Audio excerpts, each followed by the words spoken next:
Uh-oh, retard alert! Retard alert, class!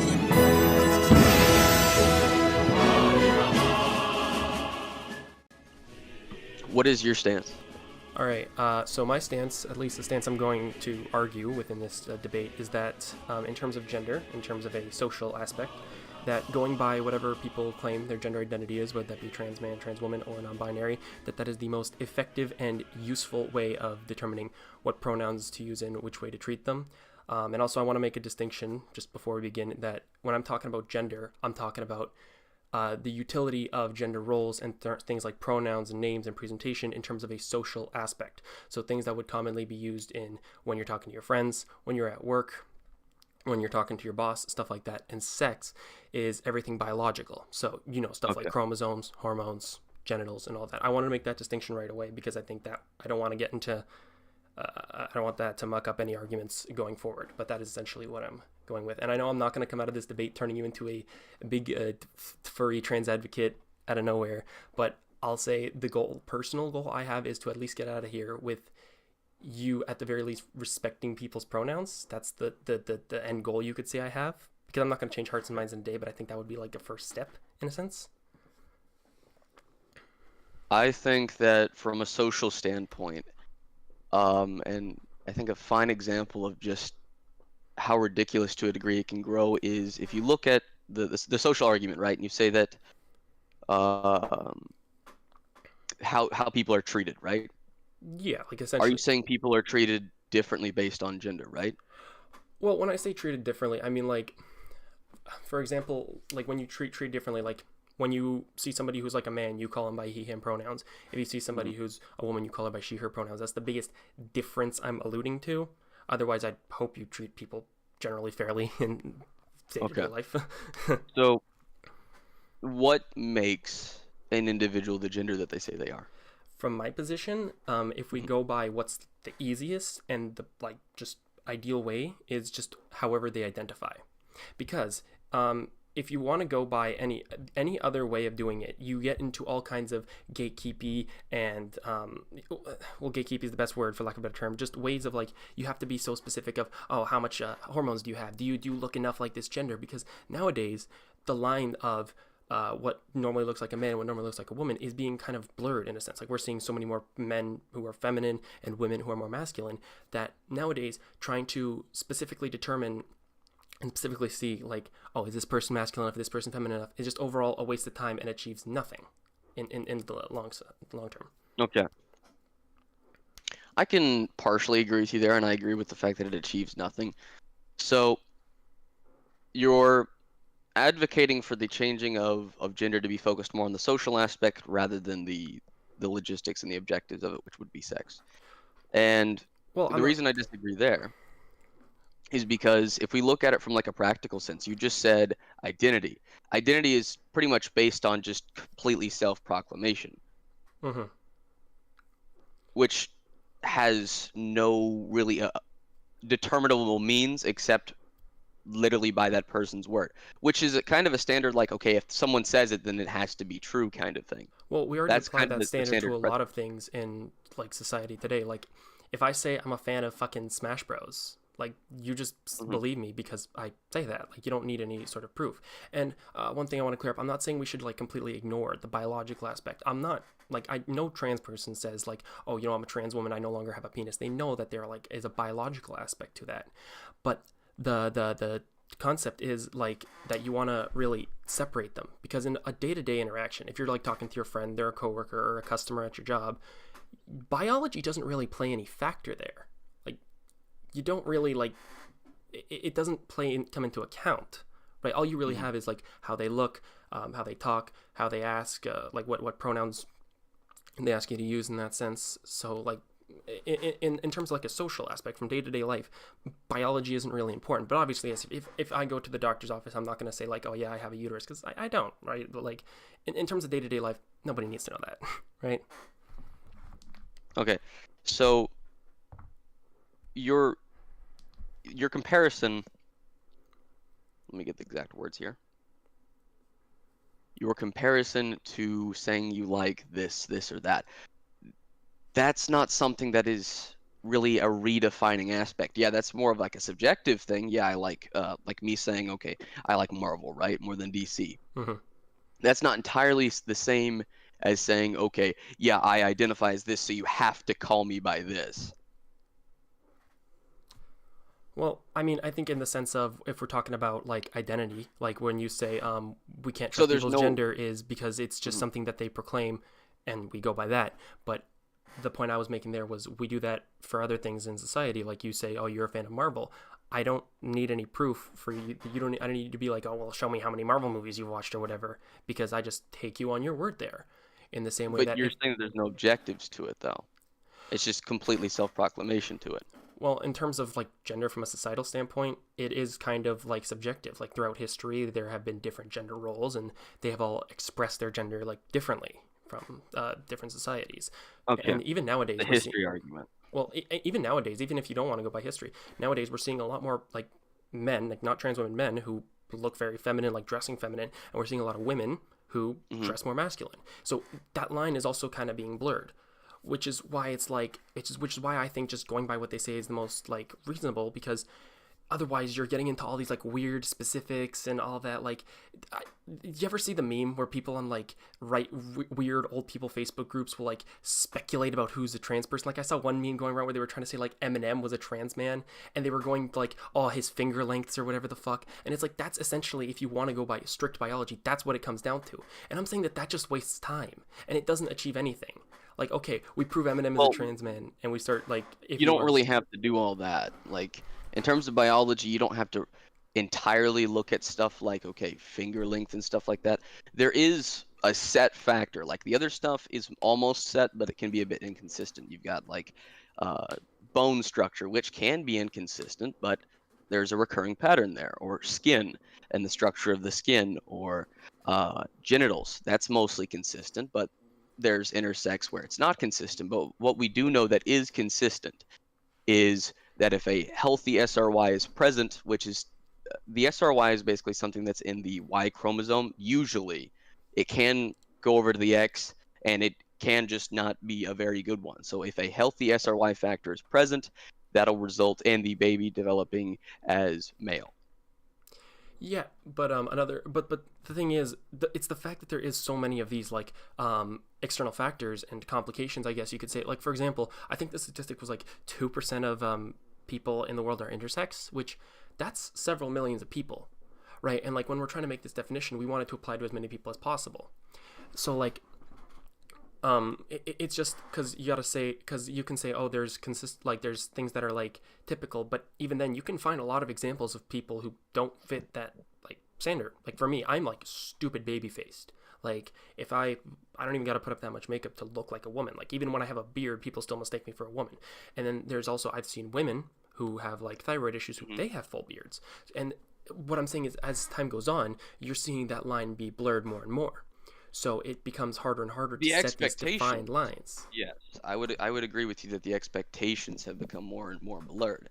And the reason I agree there is because really I I see no point in expectations, right? So you always have the argument of this is a really common argument, and it's usually with okay, so with gender identity and how people identify, they and categories and labels, right? Hmm. And a lot of people when they are transitioning or whatever, or they put specific labels on them, they adhere to a specific sort of stereotypical representation of that label.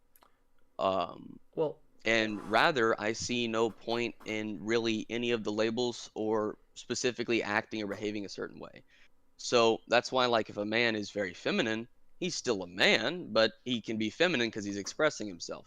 And I think that changing gender to where it's a form of expression rather than, okay, yeah, I'm a guy or yeah, I'm a girl, but I can express myself not stereotypical of these ways is kind of where the root of the issue is. People would rather just create a bunch of labels and all of this and do all of this and do all of that rather than, okay, the whole argument is accepting themselves, right?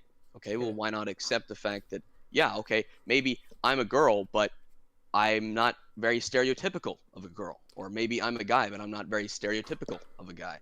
And I think that it's just semantics to go around that and create these labels and then force yourself into a category, um, when the category doesn't even need to exist because you can just express yourself. And I feel like how you are defining gender and how modern day wants to define gender is more so just really complicating and sort of convoluting self-expression. Well, how is it convoluting if I'm just saying that whatever people say their gender identity is, I just follow that? Like, in fact, I think that it's making it less complicated in a sense. Because, for example, if I meet someone new and they say, oh, hey, I'm a man, but they look really feminine, if I want to go by the biology base, I gotta see, okay, well, let's look at how they look. Do they have breasts? Do they got this? Like, then I gotta, like, do all kinds of, like, dissection. But if you go by my view, where it's just trust them, you say, oh, okay. And Well, then most people you can tell a man. That's the thing, though. The eyes naturally look for specific features. yeah, and you can, So, well, don't you think that's also why a lot of trans people go by what you say stereotypical aspect of gender? yeah, and that's exactly why I think the whole situation is convoluted in its semantics, because instead of really the whole, and this is sort of the irony with it, like accepting themselves, but then they do that, or people want to ascribe themselves to this or that and put on these labels, and the whole point is escaping labels, but then you create even more labels. And so I think that the premise is just really convoluted. I think that, okay, accepting, yeah, this is how I am, but also this is how I express myself is really the easiest way. Like, for example, right, tomboys, Mm-hmm. they're not trans, Yeah. they're just girls who aren't very feminine Mm-hmm. as stereotypically seen. And I think that also the root of this problem is probably from stereotypes and expectations. This is probably why a lot of people ultimately feel as though they're trans and whatnot, is because of expectations and how roles used to be in society. And slowly, and surely we're getting to a point where the roles are becoming less prevalent, but then we also have this aspect of, okay, if we're saying gender and sex are different, and we're saying that it's, self-abscribed, and then we have people putting themselves in these roles, and you have this argument where, okay, self-expression is pretty much gender.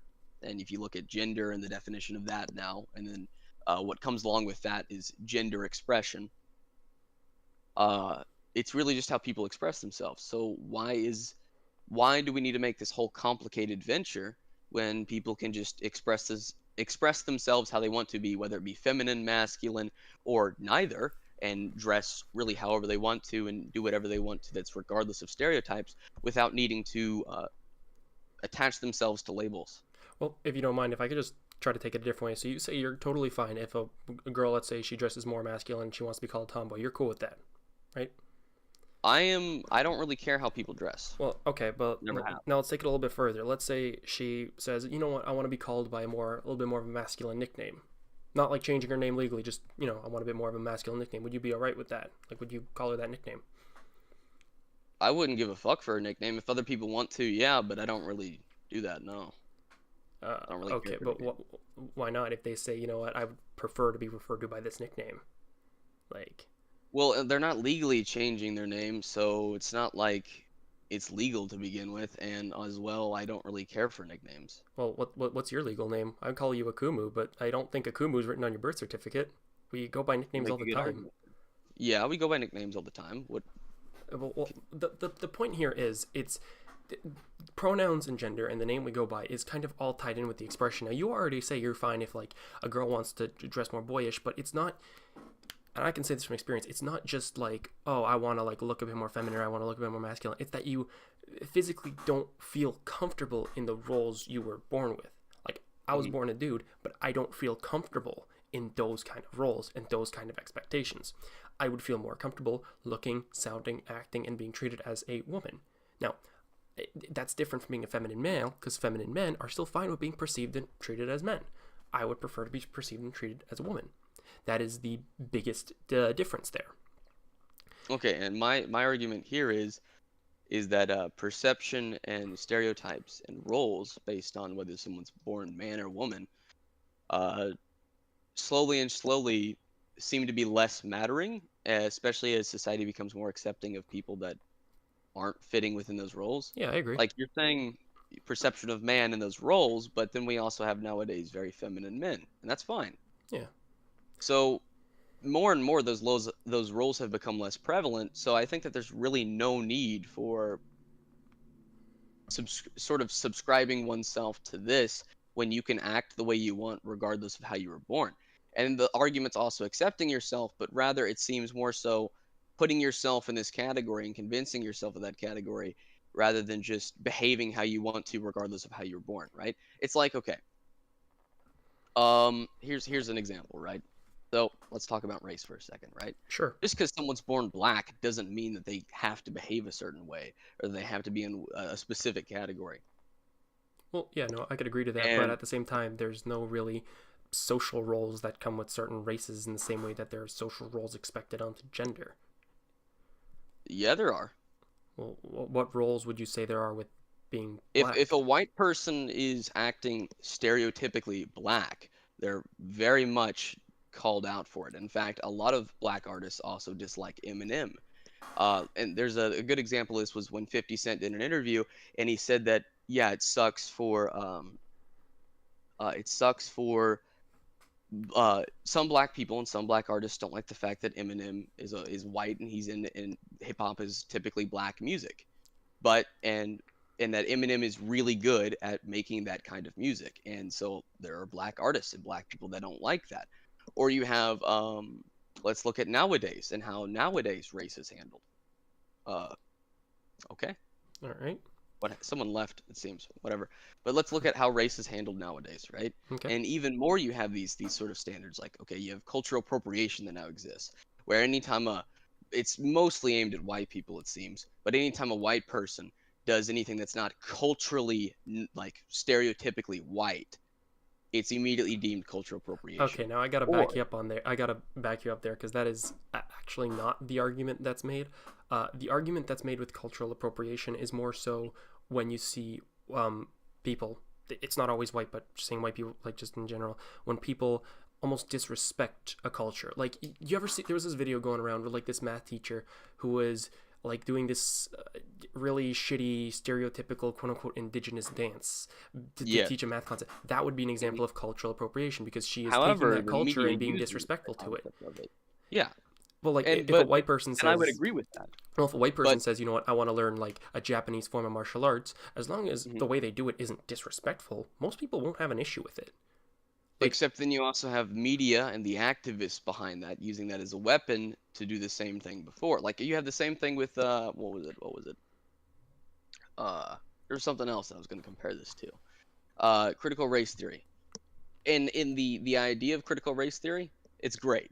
But then you also have it being used not as the way they say it actually is. Like it's a great idea to look at through things if it was actually the way they said it was. So my point here is that okay, let's look at critical race theory. If a white person has dreads, plenty of people will call that cultural appropriation, despite the fact that dreads have been in several cultures. Well, also typically white people don't have the hair for dreadlocks. They have the hair for more so matte locks. Yeah. But I've also argued with a black person before where they've said that it's not possible for black people to have that kind of hair. But it is. It's just not very typical. See, and this goes back to my point about the typical expectations not exactly always being right. So let's just get rid of those expectations entirely. And okay, yeah, if someone's born black, but they don't have to act and behave a specific way. And I mean, for instance, I grew up in a very ghetto area. I'm mixed. You can be judged based on types of music that you like, how you dress, if it's not stereotypical enough. There definitely are standards for both gender and race.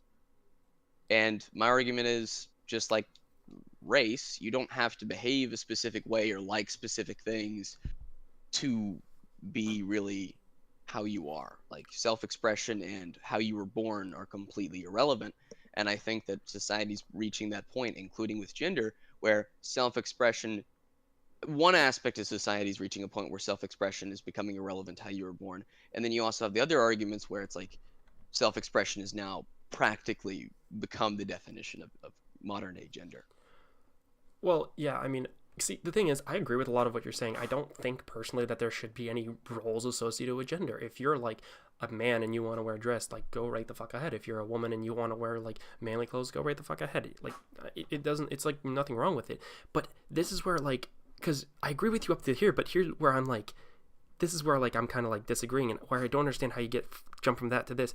How do you go from that to saying like, yeah, people can do whatever, like kind of express however they want to, oh, like you won't respect somebody's pronouns if they say, you know what, I'm actually like, I feel more like a woman and I'm trying to present as a woman and I want to use she, her pronouns, and you say, no, I'm still going to call you he, him. If these roles don't matter and you're trying to say like, oh, they can be whatever they want, can't you also then extend that to, okay, well, if someone wants to use different pronouns, there shouldn't be any expectation with that. So like, why even bother? Because pronouns inherently aren't really like saying anything about biology, right? Like, it's not making any claims about biology, and it's not, and even if it was, there's no net harm or anything like wrong being done if someone says like, oh yeah, I want to be called she, her pronouns, but like, let's say they're not actually trans, they're being one of these sneaky, scary fake trans that the conservatives are scared about, and they're like secretly a man, but they actually say they're trans, and you call them she, her. What harm is actually done there? Like, there's no net negative done there.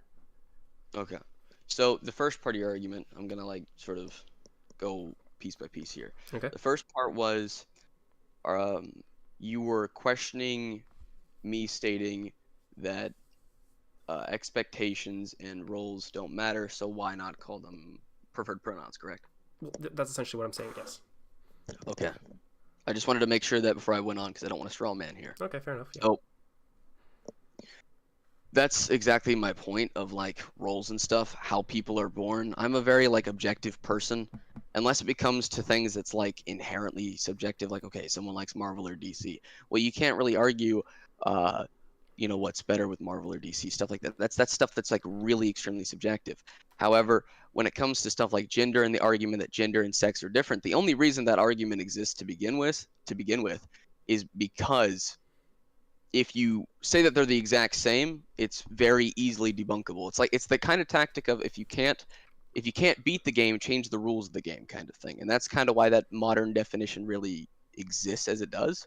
That end as well, it's like the way I view things is just very objective to a point where it's like, okay, yeah, if someone was born this, but they don't have to behave like this. Just because I'm born partially black does not mean I have to behave a specific way.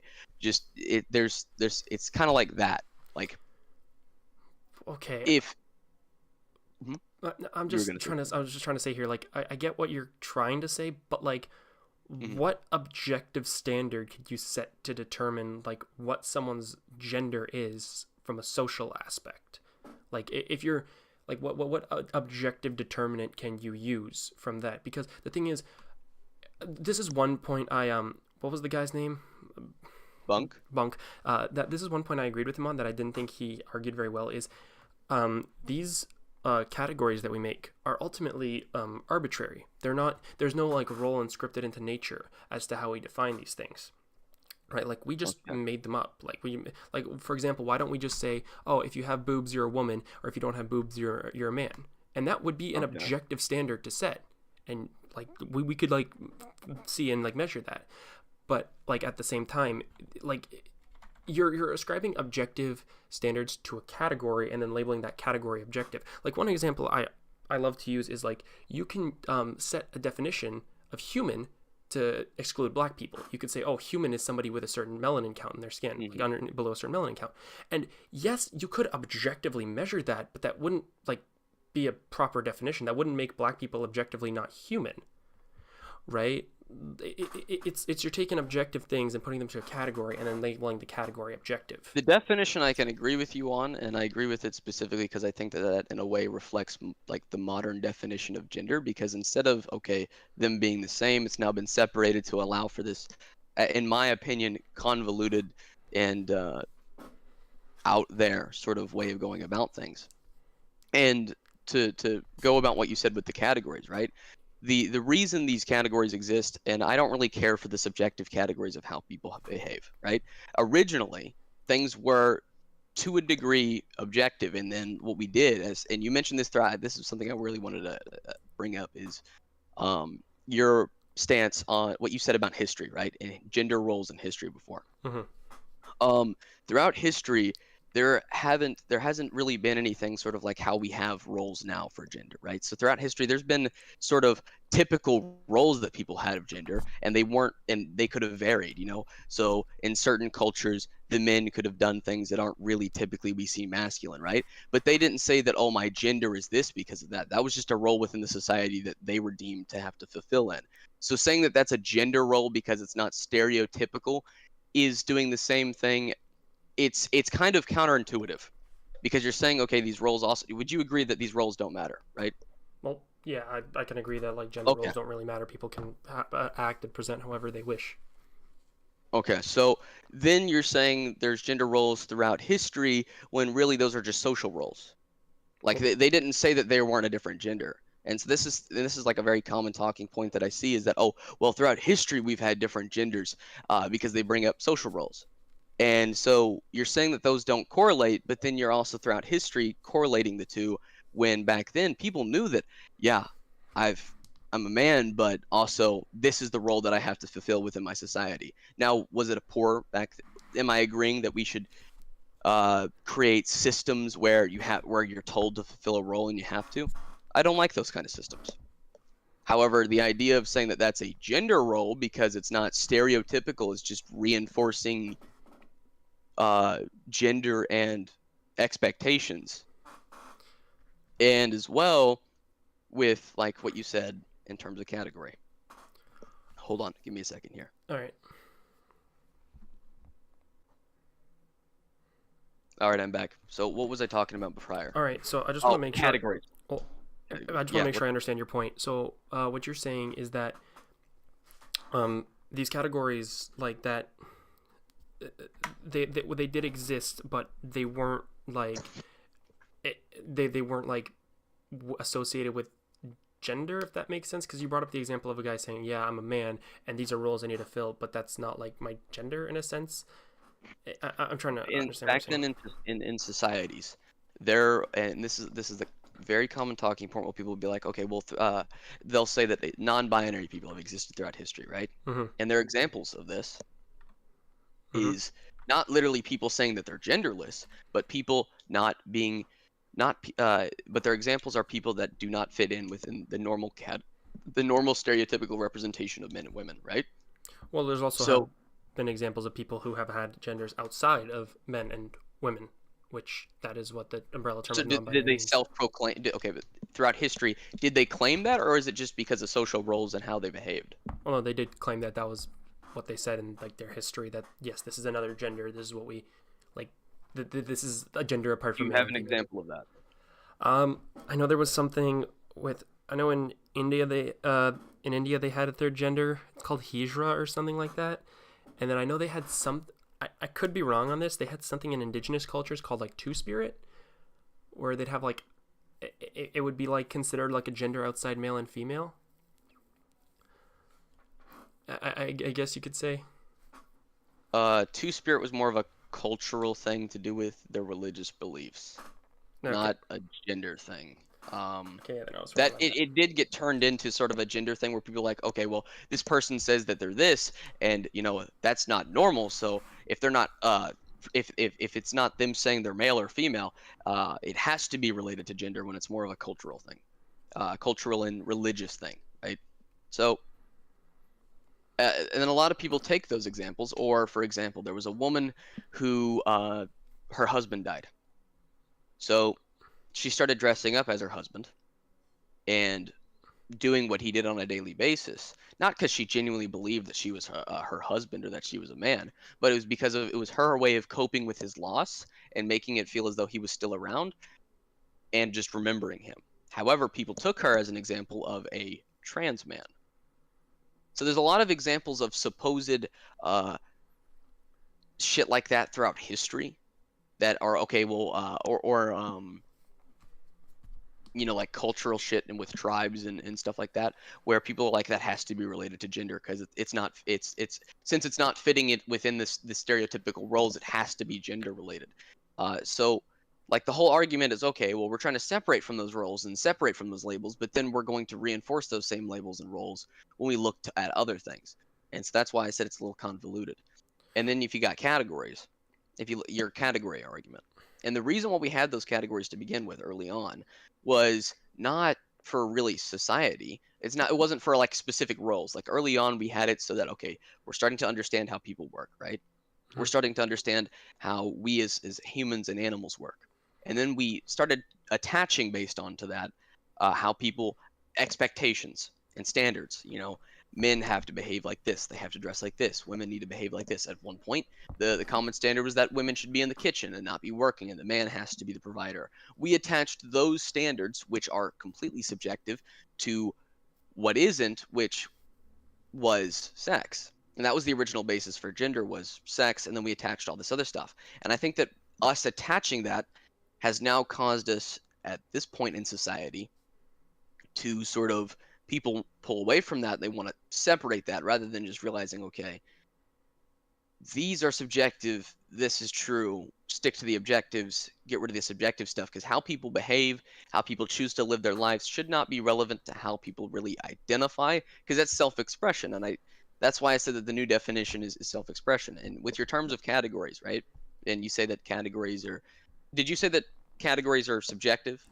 So the way we like define the categories is objective. Like you can, if you want to define like the sex of male and female as like males are humans with penises and testosterone and all that, that's objective. But the categories themselves of like man, this is what a man is and this is what a woman is subjective. Like one example I give is okay, why don't we call like when we were first understanding humans, why didn't we call people with vaginas men and people with penises women? And I'm not talking modern day. I'm talking like way back when we were just first understanding. Why didn't we Mhm. like call them that? Like why didn't we say, oh, if you have a vagina, you're a man. If you have a penis, you're a woman. Okay. So that's like saying, well, okay, I got you. I got a rebuttal for that. So let's Okay. say we have a rock, right? Mm-hmm. Well, in English, it's called a rock. Other languages, it might be different, but it's still a label placed on that to describe that specifically. So sure, the label could be anything. Hell, you know what? I could say that, for instance, TV remote, right? Let's say Mm-hmm. that suddenly, for some weird reason, we all decided to change the definition so that we called a TV remote a rock. Well, that label is specifically there to define a specific thing. So the label might be different, and this is what I said to Bunk. We could call male and female two different things, but the reason that category exists is because we see that we have the SRY factor, which is typically seen in the Y chromosome, which is why most men end up being XY. And originally we thought, well, it has to be XY, but nowadays there's a bit of more nuance in that it's not always XY because the SRY is not always present in the Y chromosome. And so that's what's the determining factor to people being born with uh, a penis or a vagina. We did see early on though that there's the penis and the vagina. There's two different sets of genitalia. We see that. We see that they function differently, but when they come together, they produce children, right? So we seen that early on, and then we just started looking more into it. We prescribed labels just as we prescribed labels to everything, Mm-hmm. TV, bed, and then later on, socially, we started attaching expectations and standards. My argument and my view on it is I don't really care for expectations and standards. I'm just a very objective person. I think that as a society, if we're to move forward, objective science is like the best way to go. And so I don't really care for how people behave. I'm not going to say that one person's a man for not being stereotypically male. I'm not going to say one person isn't female for being stereotypically female. Well, I if you don't mind asking a just. quick question just before you go on. Social. Okay. How do I say this? So like you're starting to do the conflation between sex and gender. You're talking about chromosomes and all that. I'm talking when I talk gender, male and female. I'm talking strictly in a social aspect. And you say Yeah. there's these clear categories in terms of like a social aspect. How would you clearly like draw the line between males and females? And I'm not talking like a biological aspect. I mean like you're meeting somebody new and all you have to go off is what you would typically like be told with somebody who you just met or like an acquaintance. Like how would you draw the line with that? Okay. So the reason I brought up the whole biology stuff was I was saying that that was the original basis before the sociological stuff was thrown on. That's what I was saying. Mm-hmm. Um, Now regarding society and the sociology aspect of determining, really, you wouldn't need to exactly do that. And I say that in the sense that if you're relying on objectives and not, subjectives, there would be no place for that. Because there's differences. There's some differences that people can change, and there's some differences that people can't change. So from a social standpoint, I'm saying that if gender was not some form of self-expression, self-proclamation, it wouldn't be as convoluted as it is now. Especially when we have shit like, I mean, what would be a good example here that will show that it's gone ridiculous? I've got like numerous videos and stuff of instances where people are creating these either other genders or other stuff. So it's like, okay, you create this system where it's based on self-proclamation and subjectivity, right? But then you also have people that take that and then start creating a bunch of other stuff. And to answer your question regarding how, you would tell that from a societal aspect, I'm saying get rid of the societal stuff. There's no need for it. Because if we're saying that men and women are equal, right? And men and women and everyone is equal, that everyone should be equal, and that everyone can work any job that they want to, and everyone can dress how they want to, then there is effectively no reason to be able to for a societal definition of difference between men and women. See, there's no reason for it. I fully agree with that. But the problem is in our modern day, how we work, those expectations are still there and are still present. If you're walking down the street and you see somebody with wide hips, wearing a dress, face full makeup, long hair, you're going to assume, oh, that's a woman. That still exists. We're not in this gender abolition era. If we lived in a time where nobody gave a fuck about gender, no one cared, it wasn't a thing, I would fully agree with you on that. But it's the fact that these roles are still here. There are still certain traits that we associate with women, and still certain traits that we associate with men. And the wide hips is due to something that women are normally born with. That's not a completely societal thing. Well, yeah, no, but also men can have wide hips too. Yeah. Yeah, so but it's not just a we woman see it thing. more with women. Yeah, but men can still there's have a bit of a nuance to that. But here's what I'm saying is these roles men still can also exist. develop breasts, but we see that women have breasts more so than men do. And when men have breasts, it's either because breast implants or it's because of high amounts of estrogen.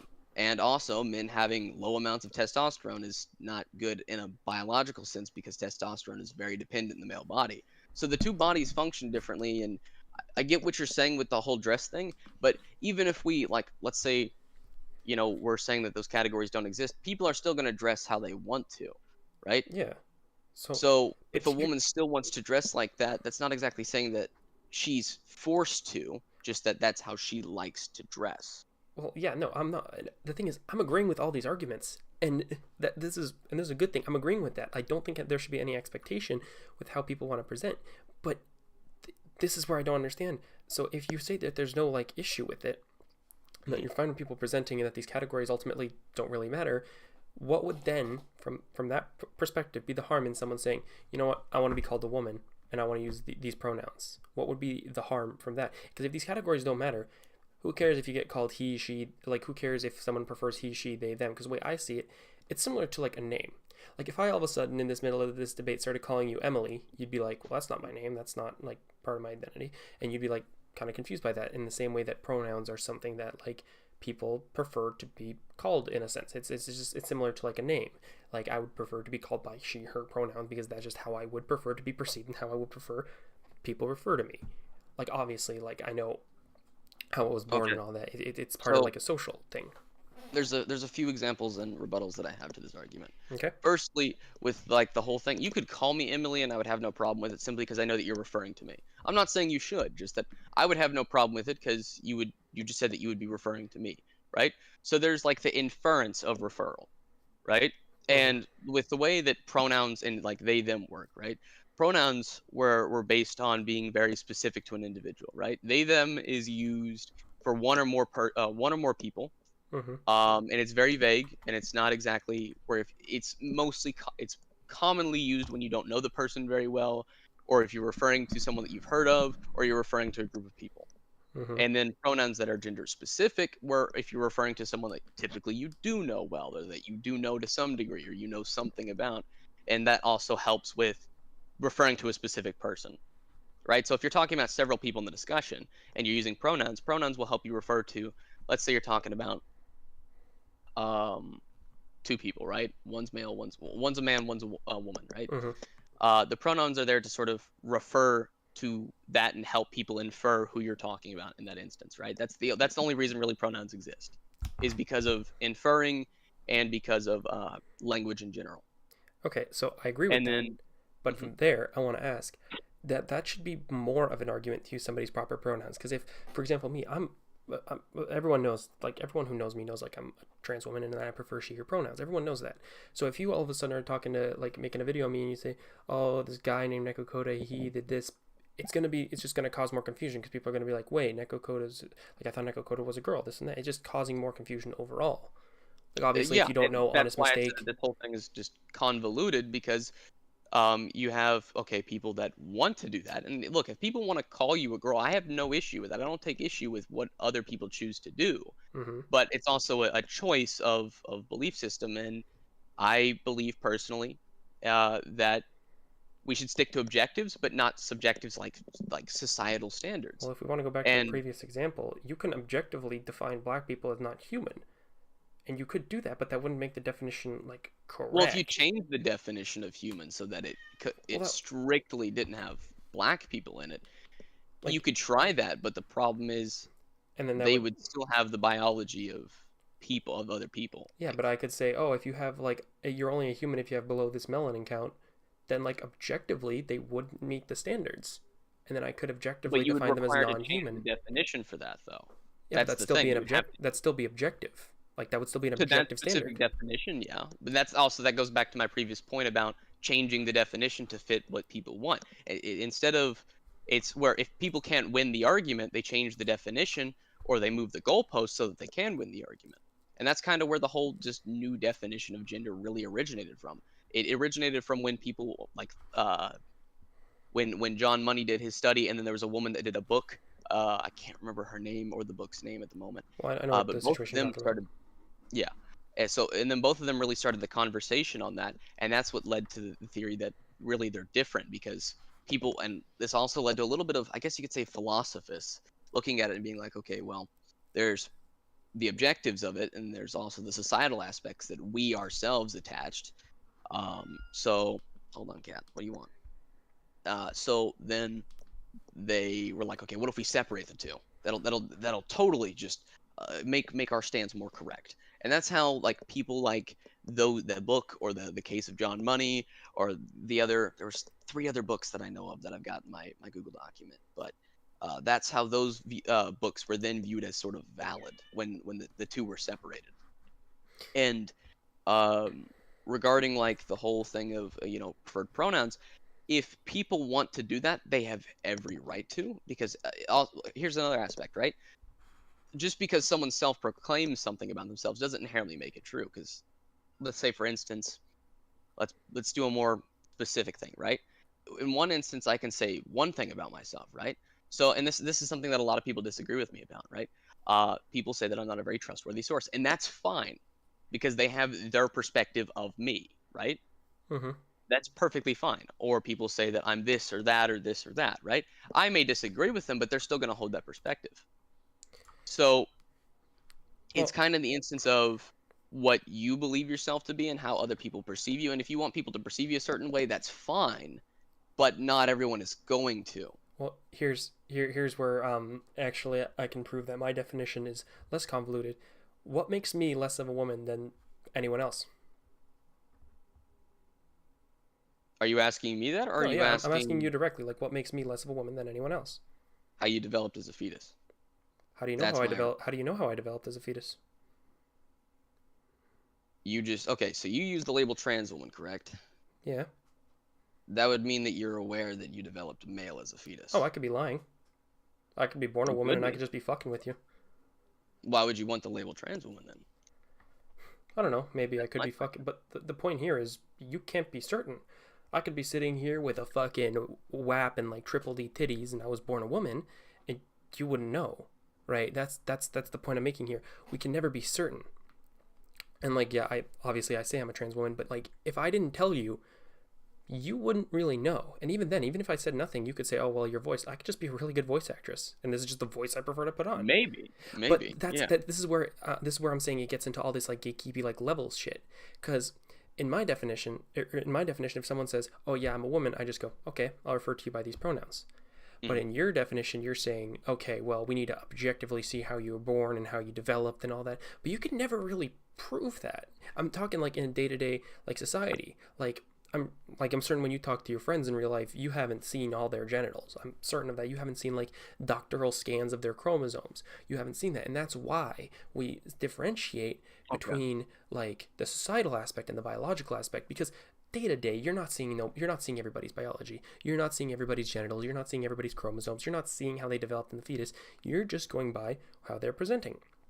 And if somebody feels more comfortable in presenting in that female skin, and like, how do I say? If they feel more comfortable presenting in that female skin, like there's no like net negative to just saying, okay, you're she, her, and unless they directly say it, you can't really ever disprove it unless like you like saw them naked or something, I guess. But even then, there are trans women who you'd never know, like literally could not guess in 10 million years are trans. Like there was one woman on TikTok, she was German, she was a trans woman, and she said she had every people really do passing. Yeah, like she's like you could literally never tell like that she was trans unless she directly said it. And I got a rebuttal to that. Mm-hmm. So there is recurring patterns in people that statistically are almost always consistent, right? So, for instance, women can have what is this? What is it called? XXY chromosomes? No. Hold on. Like a thyroid issue where they get higher testosterone? No. That's possible. Yeah, I'm specifically referring to features on the body, right? Oh, yeah. So women can have. It's a specific fucking thing.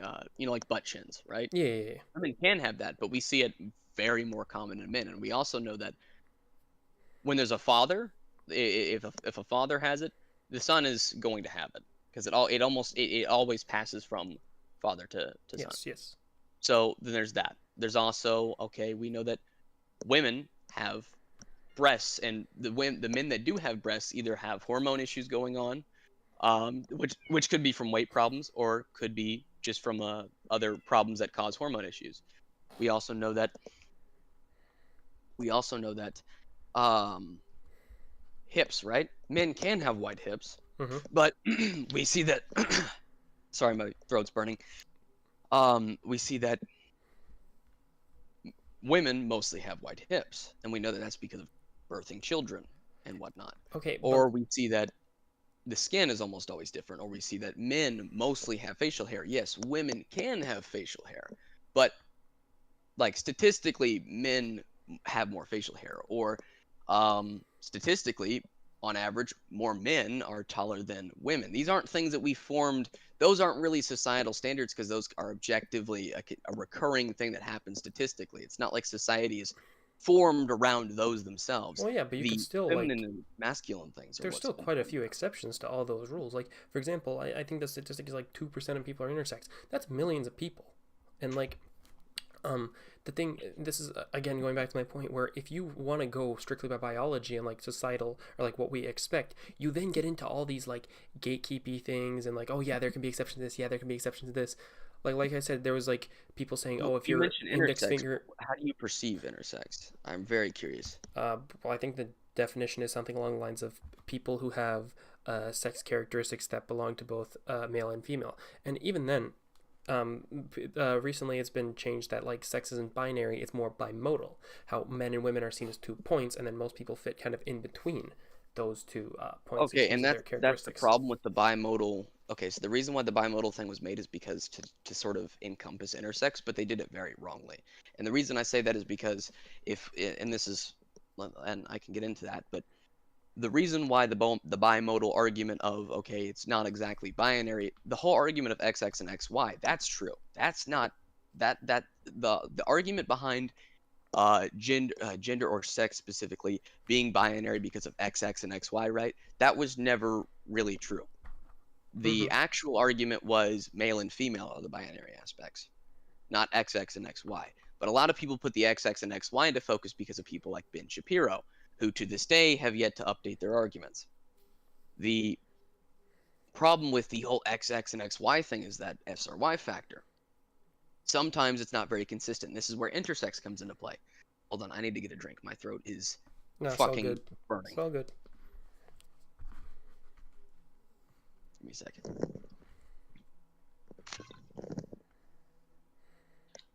All right. That'll hold it off for a bit. So, if we, with intersex, right, the whole bimodal thing, what I was talking about was, there can be XX males, and the reason that can happen, and the reason why male and female are not dependent on XX and XY, and that's why a lot of people, you see the Ben Shapiro conservatives that use that talking point, and then you have people that rebuttal with intersex, because they think, because you have the conservatives that think XX and XY have to be it, and then you have the other people that think intersex counters that. But instead, actual nuance is both are correct and both in a way are wrong, in the sense that XX and XY is the majority population. Then you have people that are intersex, and the reason intersex exists is because the SRY factor typically seen in the Y chromosome can either not be present in the Y chromosome, it can be damaged, and therefore the body doesn't read it, and so the baby could have an SRY factor that's broken, and they develop female, right? So how we know people develop males, the determining factor as to why males exist, is because of a healthy SRY factor either being present typically in the Y chromosome and sometimes in the X, or you could have XX males, right? So XX is typically seen with females, but because one of those X's had an SRY factor copied over to it, which is it happens, then they developed male. And that's why intersex exists. So that's why the bimodal argument is just in general really flawed, because it's like, it's made for the purpose of saying that, okay, binary doesn't exist because of intersex, but it doesn't get any deeper than that. They don't really bring up the SRY factor and how the SRY factor is pretty much the only reason, in fact, that intersex people exist, because the SRY factor can be on the Y chromosome, but it can also be on the X chromosome. And so that leads to people with certain conditions where they are not stereotypical, but you're talking about 1.7, maybe 2% of the population. And also you have to take into account that happens because of a copying error. Well, it doesn't matter why it happens if it still happens. And I think you're because the point I'm making with the bimodal is to show that these abnormalities and the things that or I guess you could say the things that are outliers to what we normally expect are more common than you expect. And that's why I'm saying that my definition of just... I have two questions for you. Yeah, sure. First question is, most male deer have antlers. Most species of deer, the males have antlers. Now, some species, a very small amount of the species, females can have antlers. Is it then unfair to say that male deer have antlers because a very small percentage of female deer can have antlers? Well, okay, well, here's the thing. If you want to be completely objective, you'd have to say majority of male deers have antlers. And if we're talking about stuff like intersex, which is like a scientific language, you want to use language that includes all of the examples in that category and excludes everything that's not in that category. Now, sure, if you're talking the category is built on male and female. Yeah. How we determine that is based on, okay, there's genitals, but there's also the other things. But the categories are built on male and female, which is something that is based on SRY factor being present or not. So that's not inconsistent, because we can determine an intersex person based on that. Now you're saying, how do we determine them socially, right?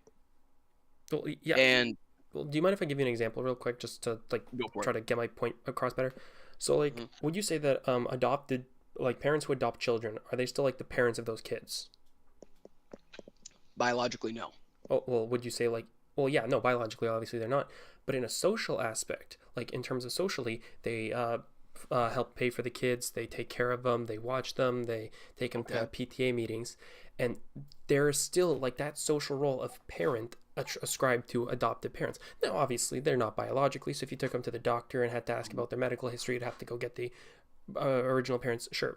But That's kind of the same. But when you're arguing with gender, though, Well, that's and what I get what you're saying there. here's what I'm taking it to I'll gender, is because yes, there is that biological aspect, but in the same sense that not knowing whether or not little Billy is adopted or not is really not going to affect or change the like the PTA meeting much. You not knowing whether or not this person who is asking them to be called she her pronouns is actually born like a man or not, or is actually born a woman or not, it's not really affecting like your overall like what's it called, like the experience overall.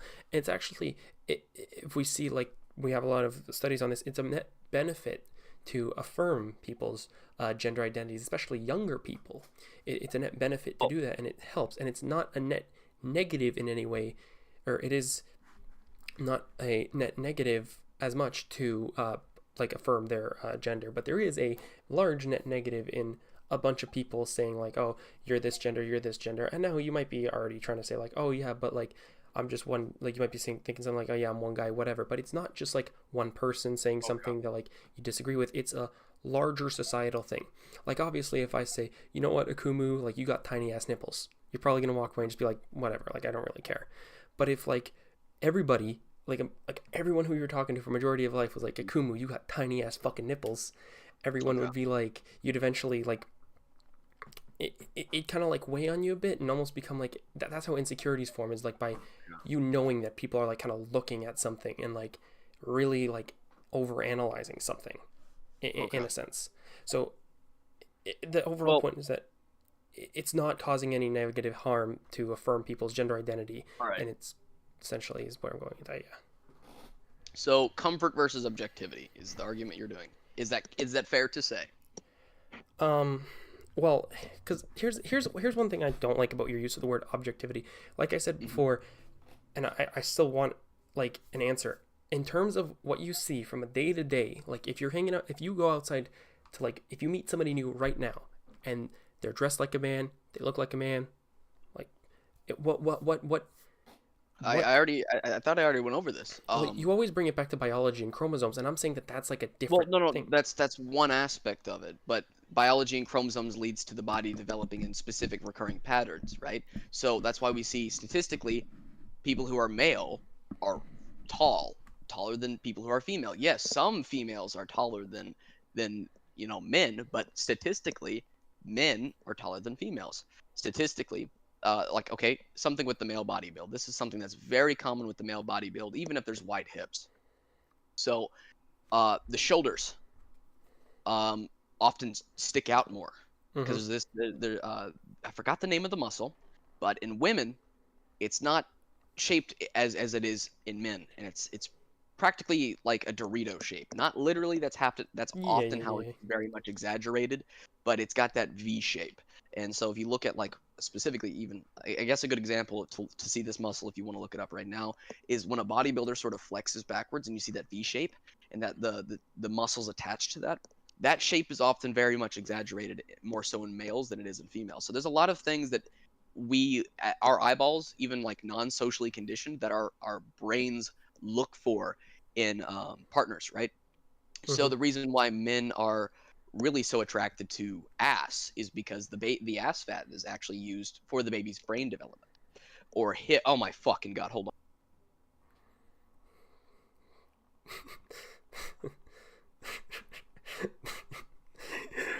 The ass is really good about baby's brain development. Oh fuck! Hold on.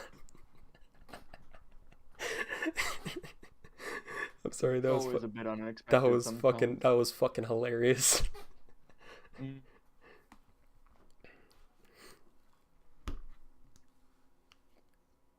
Just be like that sometimes.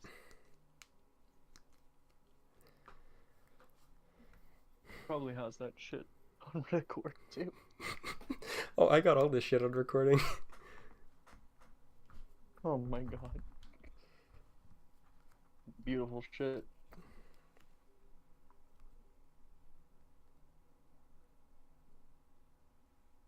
People starting fucking arguments with me outside in IRL shit. Yeah. Family visiting, not fun. Anyways, basically there are recurring features in men and women that result in basically people developing a certain way. And those things aren't really societal. The societal things are like jobs and clothing, but how people develop physically in their body is biological, and so there are recurring things that males and females develop into. There's like a plethora of differences I could go over here. I mean, okay, fair enough, but even then, like you already agreed to, there are tons of exceptions, and even then, a lot of those biological like things that we develop can be recreated artificially. Like if you're a man, you can get breast implants if you want, or like trans women have vaginoplasties where they take their dick and flip it inside out, or trans men have I don't know how the surgery goes, but they get like essentially they get dicks essentially. And even on when people take HRT, all their body changes a lot. Like I think when if you are a trans woman and you're taking HRT, your skin becomes smoother. I think your facial hair stops growing a little bit, and I think you get more of like your shape gets a bit more defined. So like yeah, like even if these are biological, like there are still ways to recreate them, which is again why I'm saying like it's only in a societal thing. And even then, even if you don't want to go with strict surgery, you could like stuff something in your hips to give you more shape. You could wear like a bra and stuff it with something to get that look. All right. So there's a few problems with that argument. The first thing I want to address is you say you're bringing up the inconsistent aspects of it. The major inconsistencies are intersex. And okay, here's an example, right? Let's say Windows produces a bunch of computers, right? And a small percentage of those computers are, or actually, you know what? Samsung. Let's talk about Samsung. When I had experience with this, when Samsung the S7 came, I think it was the S7 came out, there was something wrong with the battery. Oh yeah, and it started exploding, catching fire and shit. Yeah. And I actually should probably take mine to get replaced, considering it has an overheating problem. So, with that being said, does the fact that the very small percentage of Samsungs explode, does that mean all of the models themselves explode? Or would it be more statistically accurate to say that the majority of models don't explode and only about a certain small percentage of them do explode? Which would be more accurate? Well, okay, you can say that like even if you want to say like majority of them don't explode, but some of them still do. It's still the fact that you're saying that they do like explode, and this doesn't really correlate well with your argument because you're saying it's saying that some explode. But does that mean that represents the entire product? Well, I'm not trying to represent the entire product of male and female with the exemptions that you're giving. Because for example, when you say that, because you're saying that in a societal sense, there are things that how we develop that we can see on a person. But I'm saying, okay, like there are some exceptions, so you can't use that as like a strict set of like rules to follow. Like for example, if someone said, "Oh yeah, I love the S7, it has like no issues whatsoever," then naturally someone would respond, "Wait, what are you talking about? Like sometimes the phone catches fire and shit." And then he says, "Yes, but a majority of them don't." And then you say, "But that would still show a problem with it, and you can't use that as an overarching Statistically, statement." if you shoot a deer with antlers, it's gonna be male. That's the point that I'm making. If you buy an S7, right, when they first came out, you're most likely not going to get one that explodes. Okay, but you're still going to find some deer without antlers and some S7s that do explode. And that's not even really the point I'm overall trying to make. The overall point I'm trying to make is that this is where like my point. This is where my point about the gatekeepy shit that I said at the beginning comes in. Because the more you try to like say, "Oh, you need all these standards." Yeah, go ahead and calculate it if you want to. But it's gonna, if you want, I guess, if that'll keep you entertained. Sorry, I was back? Sorry, I was getting just a quick call. But anyway, what was I saying? The point is that when it comes to actually like giving hard lines with gender, you can't ever really place a strict line. Like if someone wanted to place a strict line and saying all deers have antlers, yes, our Y factor. You could. Well, how often do you see people's chromosomes? You're just saying that you can't place a strict line, but scientifically, no, I'm talking in a social. I'm talking in a social aspect. In a social aspect, because it depends on how you want to define gender, though. Because if you define it based on how people say it, there's definitely no strict line. But if you define it based on people's features, you almost have a strict line, almost always. Because we're talking about what 1.7% of the human population. That's very small. Okay, but even then, if you want to draw that, like for example, I wasn't born intersex, but I still have some like naturally feminine features about myself. Like I have a more naturally feminine face, for example, and the thing is, if you try to, because by drawing these lines specifically, right, you get into all kinds of exceptions, and then you're saying like, oh, this person's a man, but you say, oh, but he has like more feminine hips and like more feminine face. Oh wait, no, but that's just examples. Like, or that's just an outlier. And as these become more common, as they are becoming more common, you got to get more gatekeeping. Like I said at the beginning, there's all kinds of like fucking weird ass conservative old people on Facebook trying to prove that this person's a trans person or that person's a trans person, and they're doing like the same shit. They're trying to like analyze their finger length or their facial structures or the way their bones are structured, and I'm just saying, well, there's no need to do all that because it's much more easier than the finger length. Like telling someone's gender, the problem with like transitioning stuff is that very few transitions are very, very passing. There's some that are. I'm not going to say that there aren't any. There are some that are very, very passing for their goal. However, the more successful ones are more so when women end up getting facial hair and whatnot during their transitions. Like that's the more successful ones than it usually is from. Well, yeah. That should tell you exactly the exemplification between male and female. That it's more difficult for a male to pass as female, but it's easier for a female to pass as a male. I mean, that should really accentuate like the differences there in whatnot. And I think that trying to say that 1.7% of the population and them having inconsistencies, which by the way, the inconsistencies aren't that big. Like most of the inconsistency come down to hormones. So for instance, right, let's look at hermaphroditism, right? So if someone is male but they have hermaphroditism, they will have female genitals, but the female genitals will not function. So if someone is female but they have hermaphroditism, they'll have male genitals. Now, not all intersex people have hermaphroditism either. This is just an instance. Okay, hold on. Let me take care of this. The neighbors are still going.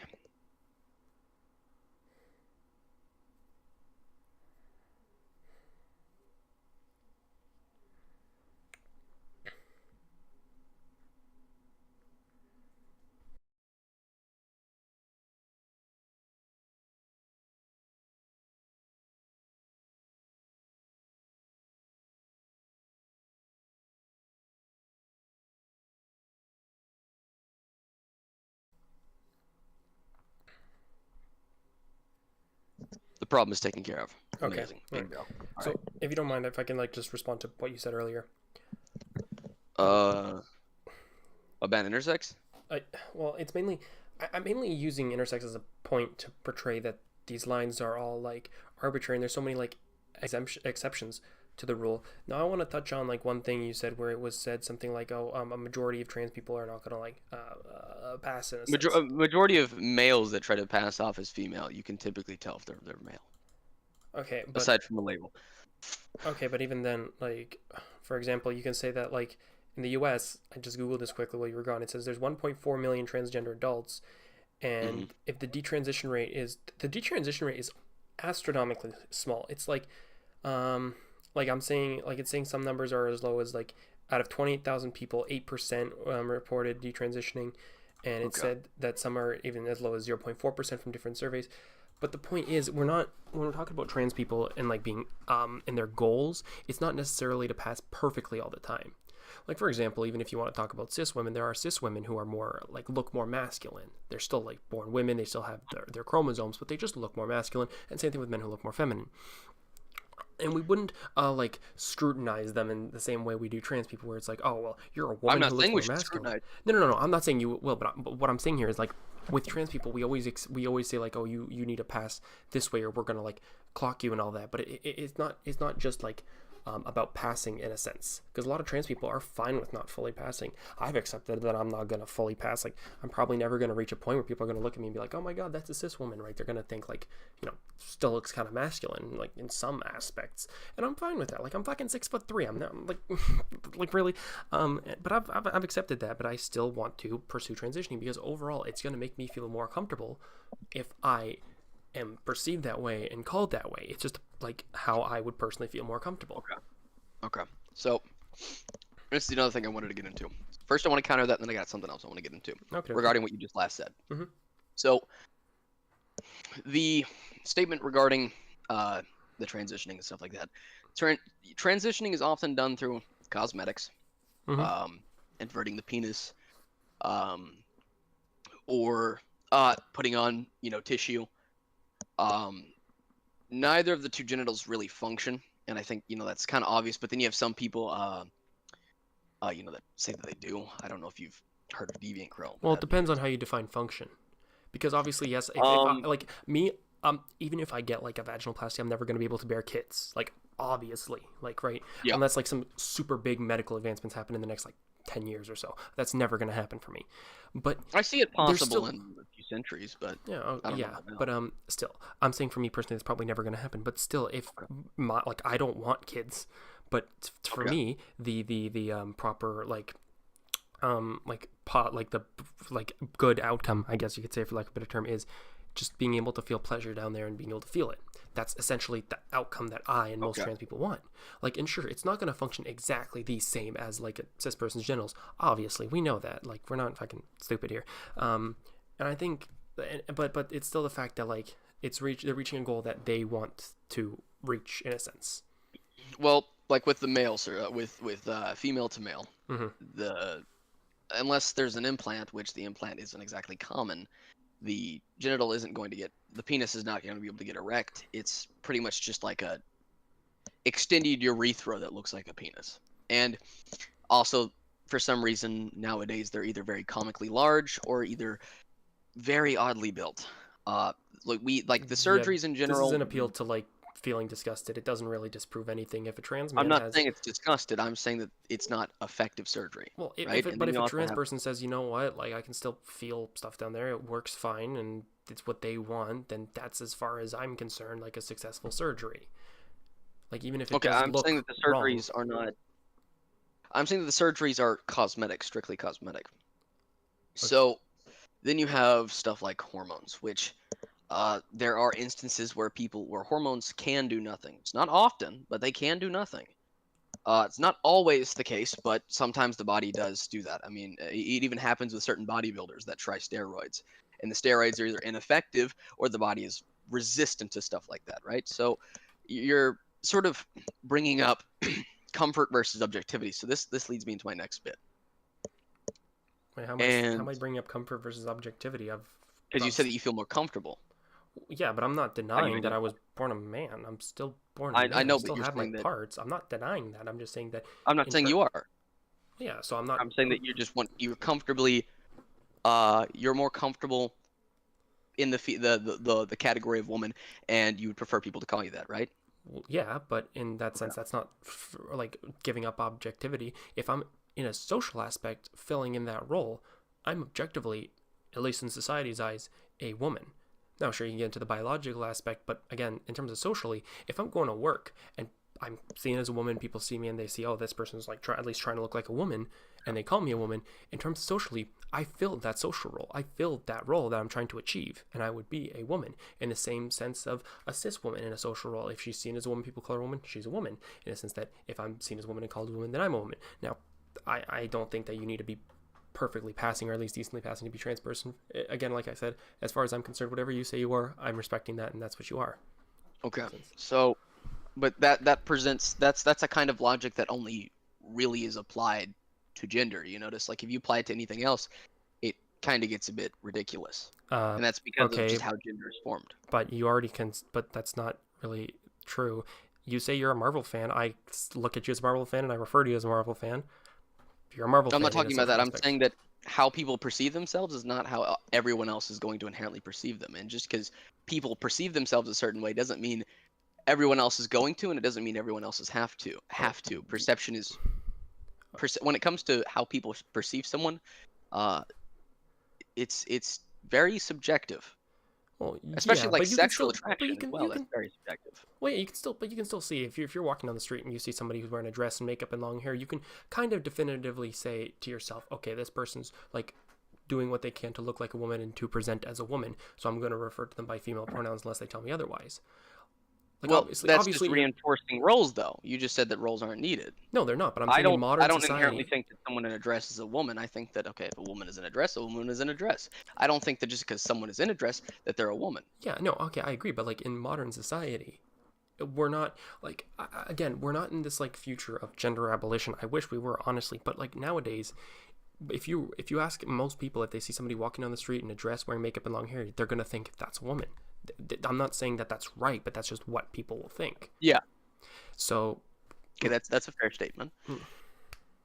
like even if they're not perfectly passing, even if they have some masculine traits, you can still kind of tell that's the role they feel more comfortable filling. That's what they want, how they want to be perceived. However, so, just because they want to be perceived that way doesn't mean people have to do so. well, And like you already said, that's not like inherently a correct perception. It's just how they feel more comfortable. So like, okay, well, socially it is a correct perception because socially they're filling all the same roles that a cis woman would in that. well, what are those interaction. roles? Well, That's here's the thing. Here's the thing with gender. Let's say you're a cashier. If you're talking to somebody, and you see them with, again, let's say a cis woman with long hair, she's wearing makeup. I'm not even talking trans woman. I'm talking cis woman. Do you perceive her? You look at her and you see a woman, and you say that you can see that she wants to be called a woman based on how society expects women to be seen. Ergo, you call her a woman. In the societal aspect, that's all you really need in terms of like gender. Even if because that's all that really plays a factor in a societal like confrontation. But that's okay. So the point is, you're saying that these roles should not be there, but then you're also arguing for these roles. No. I'm not saying that. I'm saying that these roles exist nowadays, and that society still holds weight on these roles. Like for example. Yeah, but you're using them for your argument. Well, because I'm saying that like I'm talking in a modern like sense, and like how because when I arguing gender, I'm arguing about our modern view of it. Obviously, the ideal view is different from our modern view, but I'm saying in a modern view, if you see And somebody, I think and the modern view is too hung up on self-expression being gender. That's my take. well, no, I say that self-expression is really all we have to determine a gender. But I don't see how you can square with the view. Well, essentially what I'm saying is like, even if like, because how people like represent their identity, even if we don't want to talk about even if we exclude trans people, we can still see cis men who present more feminine and cis women who present more masculine. But we don't ever really question like, oh, are you actually like a trans man, or are you actually a trans woman? Most people don't question that because that's like really not their business. But the exact opposite is true with like trans people. If you ever been on like, I don't think you go on it, but if you ever been on like subreddits that are like super fucking transphobic, they'll always take like early transitioned, pre-transitioned trans people who don't pass very well at all to Well, like. you just so then how are the social roles clear and cut if they're opposite? Because okay, you just said that if someone is in a dress, they're immediately assumed a woman, right? Societally, most people will see, yes, you're trying to be a woman and you're trying to be perceived that way. Okay, but then you just said a moment ago that there are masculine women that are still considered women, and there are feminine men that are still considered men. Because their gender identity is still how is that? women, and their gender identity is still Okay, men. so then why are you using the argument of what you just said a moment ago of someone in a dress then? Because I'm Because talking that's in contradictory terms of, though. because okay, in my view, somebody's gender, because gender identity and gender presentation don't always match up. Like for example, I'm a trans woman. I am more comfortable fitting those roles, but due to real life circumstances, I can't always present female in public. So in public, I'm oftentimes seen as a guy. So I'm talking in the social aspect. A big part of it is how people see you and in how you see other people. And these are always different from person to person. Like, for example, you and me, I know you're a guy, you know that I'm a woman and I prefer to be perceived that way. We know that because, like, we've talked a bit. But you've also, like, if you see a random stranger on the street, you can't always tell. Like, if someone saw me and I'm in boy mode, I guess I call it, they wouldn't think I'm a woman. But most trans people still do try to fill those roles, in a sense, because that's what they feel more comfortable like filling. Because for me, I would feel more comfortable looking feminine, acting feminine, dressing feminine, all that. Okay, so I have a question. Yeah. A moment ago you said, and you were referring, a moment ago you said that if someone was walking down the street in dress and long hair, they would be seen as a woman, correct? Well, yeah. And that was in reference to the modern day, yes? Yes, in the modern day, that's how most people would see that and say that is Okay. a person is a woman. But then you just said after that, in reference to the modern day as well, that if a man is dressed more feminine, they don't question if he's a man, and if a woman is dressed more masculine, they don't question if she's a woman. That's pretty contradictory. Well, because I'm talking about it in two different circumstances. I'm talking, the first one is just kind of how you're perceived, and like, So and there's you're, also this would also you say that I'm it's also talking subjective and inconsistent? I also want to talk about another thing I want to touch on, which I should have touched on earlier, is these roles still exist, and so trans people are almost forced to abide by them. I misplaced my arguments in a sense, but trans people are almost forced to abide by them, because you always see transphobes taking like early transition trans people and then questioning like, oh, you're never going to look like your desired gender and all that. So they kind of need to fill these roles, which is why societally trans women still do everything they can to look feminine, even if they don't really mind fully being perceived as a woman. Even if they are fine being perceived as a masculine woman, they'll still try to do everything they can to seem womanly. Okay, so I've kind of like and fucked up wording this, admittedly. So it is kind of like, okay. I will admit, I did kind of So- fuck my wording there. You're using society's perception of something to argue against my perception of something, correct? Well, because what the original argument I believe I was responding to was, you were saying that not everyone's gonna like perceive you in that way.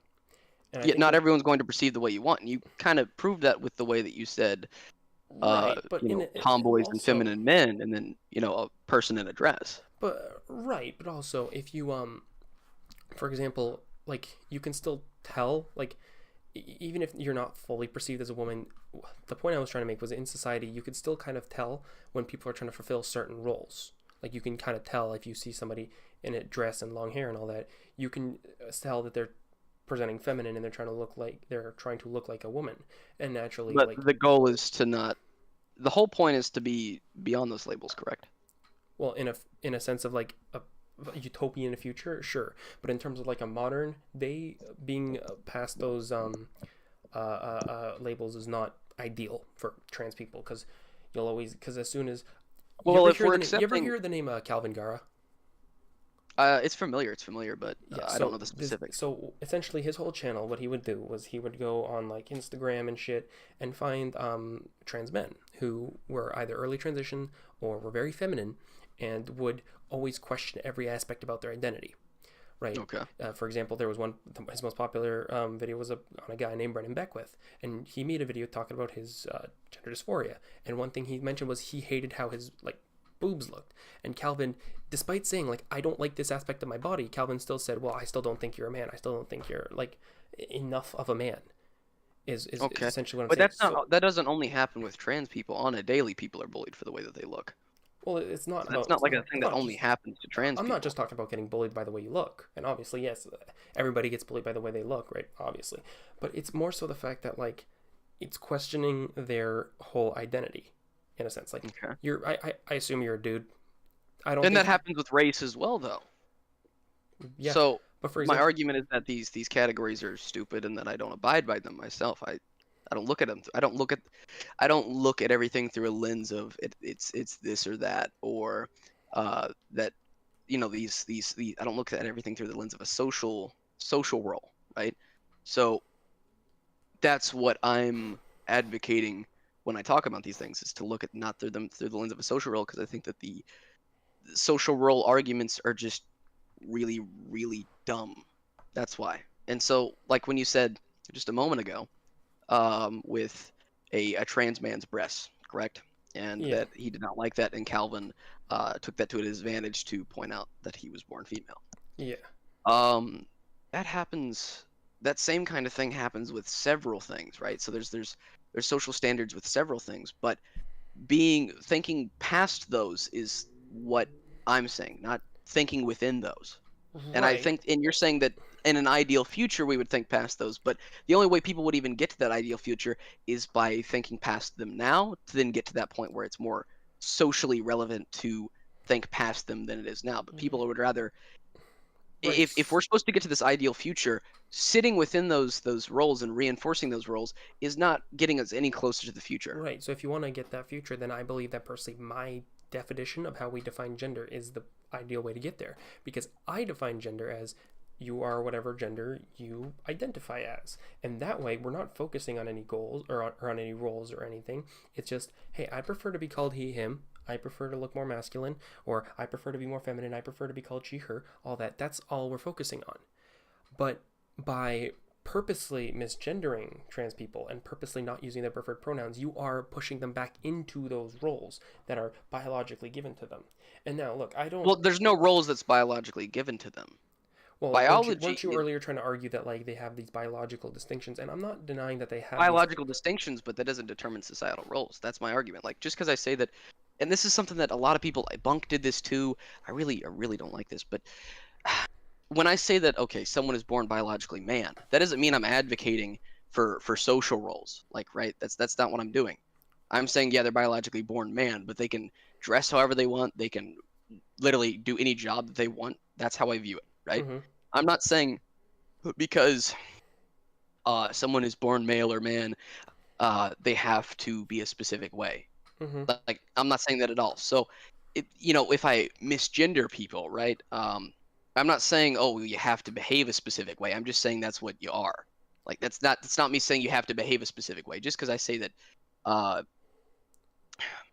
well, that's like, okay. Are you not gonna? Well, can you not concede also to the argument that just because you're saying something that it's what people are, that also could not be like just a not positive thing to say in a sense? Because like, let's say there's somebody, Positive and negative are the way you look at it is a subjective though. well, we can also like look at the stats that like most trans people who like trans suicide rate, everyone loves to bring it up, is like 40% or so, and we have like a lot of information to see why that happens, and we can psychologically see why that happens.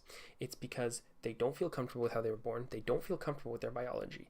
Believe me, trans people are very well aware of how they were born. I am very, very well aware that I was born a man. Like, I know that. I don't need people to remind me. I on would the really internet. love to interject here because that's not completely I would correct. prefer you not do that. Anyway, I would as I was prefer saying, you not do that. This is I- a one-on-one. At least address it, bro. No, At least address it. I'm gonna server mute you. Anyway, so That was the agreement. You can afterwards, but this is a one-on-one debate. yeah. And Anyway, I'd like to keep it that way. anyway, as I was saying, like trans people are very well aware that they were born that way, and it's also the fact that like they would still be, however, preferred to be perceived and treated as a different way. So Alright. if we look at statistically how saying these words and how referring to them in this way overall treats them and how it impacts them, we can overall see that that affirming trans people's identity lowers their trans suicide rate in a drastic way. Now, you can say positive and negative is subjective. I think lowering a suicide rate is pretty damn positive. Okay. In a sense. So the problem that I have with this argument is there's sort of like two pieces to it. First off, there's already me not abiding by it does not mean that the world is not abiding by it. Well, but the world, but a So lot of the you have world people- is not abiding by it. It's not just because, for example, me, I'm a trans woman, but I still have a lot of people who refer to me as male. I've my whole life been referred to as male. But the thing But is, if you're not a mature person and you can't handle that to begin with, you're like in general, someone doing that in general, it also has to deal with maturity as well. well, it's not just Maturity and how maturity. people handle things. Well, everyone has like a limit to what they can be said. Like I said, if you have an insecurity and everybody you know is like picking on you for it, and eventually you're gonna it's gonna end up piling on. And another thing you're not realizing is a lot of the people who are coming out as like trans, who are a big statistic of the suicide rate, are teenagers. And teenagers aren't exactly the most mature people. I'm 19, and I don't think I'm at the peak of my maturity, right? So and I don't that think gets into another thing. Blaming them for that happening is the ideal solution in a sense. So your argument is, okay, let's reshape the world based on people pretty much stuck in this sort of worldview of this or that and social roles, right? That's your idea. So the people are comfortable essentially, which is outside of gender. The moment you apply that logic to anything else, because there's dozens of people that believe things that either aren't true or aren't exactly objective, right? And so to reshape the entire world and redefine everything based on that is just a ridiculous. That's why people have their own specific beliefs. And so making something like that sort of cut in stone where everyone has to do it is just ridiculous. Well, And it's also a little bit of entitlement. I'm not saying that there should be like a legal law that says, oh, if you don't affirm a trans person's gender, you're going to jail for like 6 months or whatever the fuck. No. I'm saying that like No, if I'm we saying look that at the effect that it has, it is overall a net benefit. Well, if someone believes something and then you not agree with it, or you go against how they believe, yeah, that's not, in general, that's not going to be, in their perception, a positive thing, right? So if someone believes something, right? Well, it's not just something. It's not just somebody believing something, and this is, and I'm gonna bring this up because I know other people bring. It's not just somebody believing something, because the thing is, because like I love studying psychology, and one thing is, you never treat two, like ways of thinking in a sense, or things that like you never treat two like issues the same. For example, if somebody is anorexic, like they are dangerously underweight, but they think they're fat, we can see like we have studied like what these people do based on what other people say and the harm that it causes, and we see that like getting these people to get therapy to actually realize what their body actually looks like and to get them to properly eating is the net positive thing. Now, if a bunch of data came out that said, you know what, actually telling trans people that they are not the gender they are assigned at birth and forcing them to be cis is what like actually was the good thing, the right thing to do that helped them, then yes, I would advocate for that 100%. But it's not. Simply put, letting trans people say like, you know what, this is how you want to be perceived, this is what you want to be called, I'm going to call you that, is the overall like best thing to do. And you can call it these like loaded language, like, oh, we're reshaping all society, we're redefining everything. That's exactly what it is. It changed the definition of gender for that very reason. Okay, but do you not agree that like words, and this is one thing I really wanted to touch on because I think that Bunk did not argue this properly. Do you not agree that words should have, we should surround our language through whatever words like in the way that they have the most utility? Like, correct? Like if I call a TV remote a rock, like that is redefining, but we don't have any utility in that. In the same way, if we say that that we define, you know, just that trans men are men and trans women are women, there is a utility to that. That is useful. It's the utility of changing the definition for, okay, let's see here. How much is the population? Well, for example, in America, in the U.S. alone, it says here it's 1.4 million transgender adults. And you mentioned teenagers, right? Well, yeah, but that's so you're adults. telling me teenagers, which are naturally impulsive and can't even consent to many things, can decide their gender. Well, okay, here's where we also need to talk about this. It's not everybody's transition goes the same way, and this is one thing where I hate people saying like, oh, you're gonna let kids transition. It's also about like what you do. So for a lot of people, their transition begins and ends at like getting a haircut and changing their clothes. And if that's all they want, that's fine. And that's usually when you're talking about kids and teenagers, that's really all that they go through. Right, like they don't go through anything permanent. Of course, there's also hormone blockers, but that goes on later in life. But nothing permanent happens there. Like I knew a couple of trans people who in my high school, and all they really did was they, you know, changed their hair, they changed the name they wanted to go by, they changed their pronouns, they changed how they dressed. All that's reversible. If they in 2 years say, you know what, fuck this, I'm actually cis, they can just go right back to like how they were before. That's the point, though, is that the fact that teenagers can make decisions like that and then just straight go back on it. And also, if you look at, all right, let's look at the detransition rate now. Not even the detransition rate now. I don't even care for that. I care for the reason why.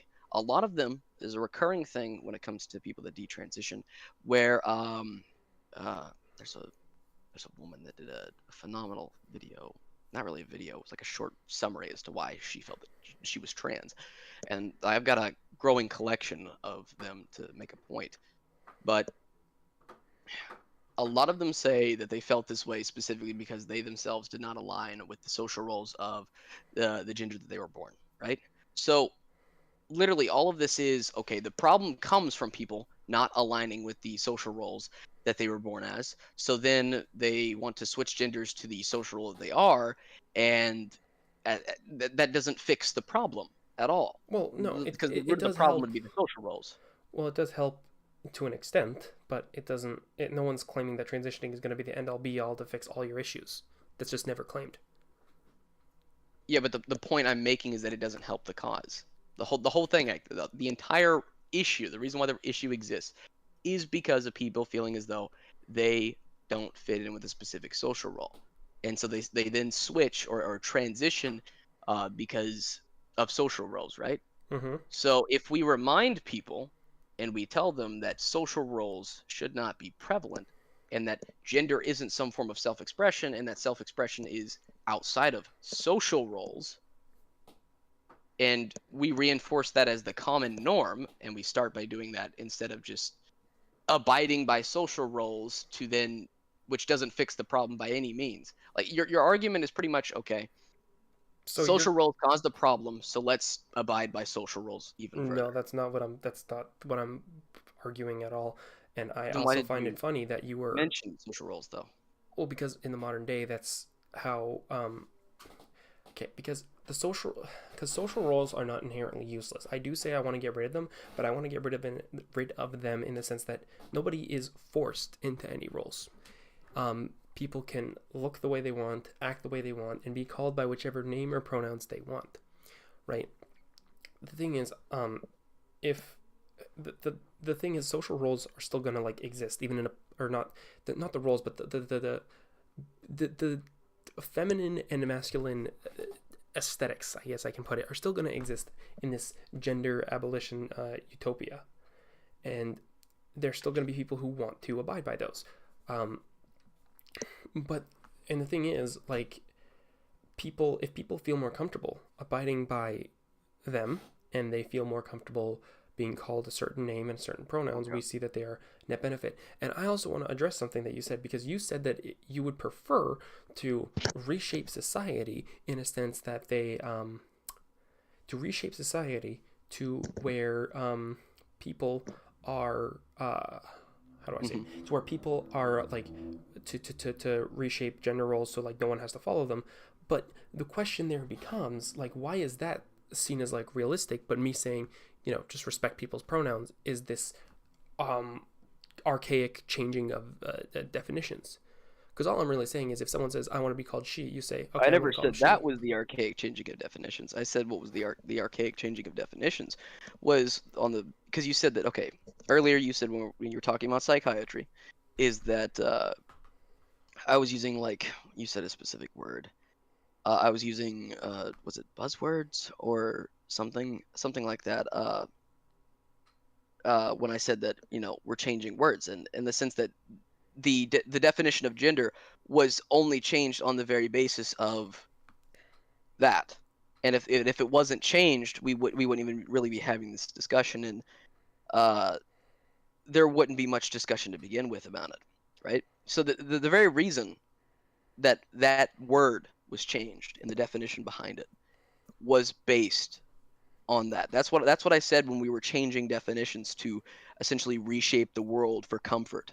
Not pronouns. It's not even reshaping the world for comfort. There is a distinct difference between socially how you present, talk, look, and act, and biologically how you are. There is a big difference between that. So that's the thing, though. We attached the reason why people in social roles came to be is because we attached expectations in those roles to gender, right? So Yes, the but idea the is thing then is to that separate the two, and okay, we make gender this, and instead of just acknowledging that these roles were attached to begin with and removing them, we just separate them into their own little two separate categories instead of just getting rid of them from what we initially attached it to. well, because even if you get rid of what you initially attached it to, people are still going to want to conform to, like, for example, nobody's forced nowadays. I feel like the majority of people aren't forcing women to be in the kitchen and barefoot and pregnant and shit, right? Mm-hmm. But there are women who would prefer to fill that traditional housewife role. Now, if they want to by choice and are like financially able to, I say fucking go for it. But the thing is, like, even if we reach a point where nobody is like how do I say it? Nobody's like specifically labeling gender in that way, but there's also still going to be that people who want to who want to like look a certain way. Yeah. And I would agree there. I would agree there, but on the basis that looking a certain way, right? People are still going to look a certain way, just as, okay, even if we do abolish, and we do remind people that they don't have to dress and act a certain way, some people are still going to want to because of self-expression is subjective in the sense of taste, right? Yeah, I So agree. then redefining gender so that it's as subjective as self-expression is a bit ridiculous. And I think a finest example of that is all the neo pronouns and all these limitless genders and stuff. I mean, I can And agree I'm not that. saying that represents the entirety of it, but I think that if you give people like an inch, they take a mile. Well, see, I can agree that like some. See, I'm gonna agree that some neopronouns and neogenders can be like a bit silly. Like for example, how do I say it? Uh, you ever hear of dream gender or whatever the fuck that is, or dream sexual? Yes. Or whatever the fuck. Yes. Like that's ridiculous. And I agree that some neopronouns are going to be like There's teenage. Faye, there's I'm Zerzem. I agree that some neopronouns are gonna be like teenagers in high school, fucking around and making up shit. I'm not gonna deny that. I'm not gonna say that like every neopronoun neogender is like 100% like what's it called, like as important as male or female. But at the same time, I don't personally like questioning aggressively and basically saying, oh no, you can't identify as that. If somebody wants me to call them it or Zer or whatever, I'm gonna respect that, because we still don't know how our, because if that's legitimately how you want to be like perceived and that's what you want to be called, it doesn't harm me in the long run. If that's how you want to be called, I'm going to call you that. In the same way that like we don't have two separate names. We don't have one boy name and one girl name. Almost everybody has a different name, right? But in the same way, I don't see how people can be like, oh yeah, everyone has a different name, that's fine. But if people want to like create new genders as a way of like referring to themselves, that's all of a sudden fucking like archaic.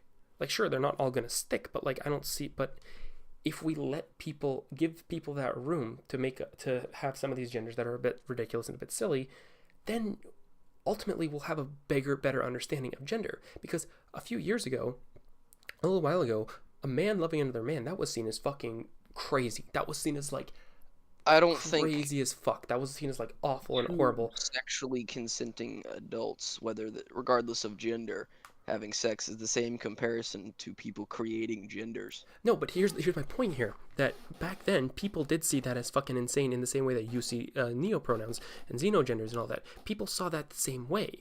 They said it was like wrong, it was ungodly, whatever. Except for different reasons back then, it was mostly for religious reasons. They still saw it as wrong in that sense, and they like scrutinized it. But I'm arguing that if you give people that space to experiment and figure out like how they really feel about themselves and how they really want to be perceived, that is ultimately Are you advocating and saying that? Are you saying that's not archaic to let a bunch of people create a bunch of random genders and then people have to abide by those genders and call them that? I'm saying that like ultimately it's not like this big issue, and I'm saying that ultimately in the end it'll bring us to a better understanding of gender, because the more we can push lines and the more we can move norms is how we discover like ourselves. For example, like hell, the whole field of science is experimentation, where we try new shit and we see, what if we put this shit over here, this happens. So there is conditions. There's a condition where, and it's very extreme. It's not too common, but in psychology, where people believe that they're multiple people. Now they aren't literally multiple people, but are you saying that we should treat that person as though they're literally multiple people? See, this goes back to my point, where not every mental issue is treated the same. In the same way, you wouldn't call an anorexic person fat.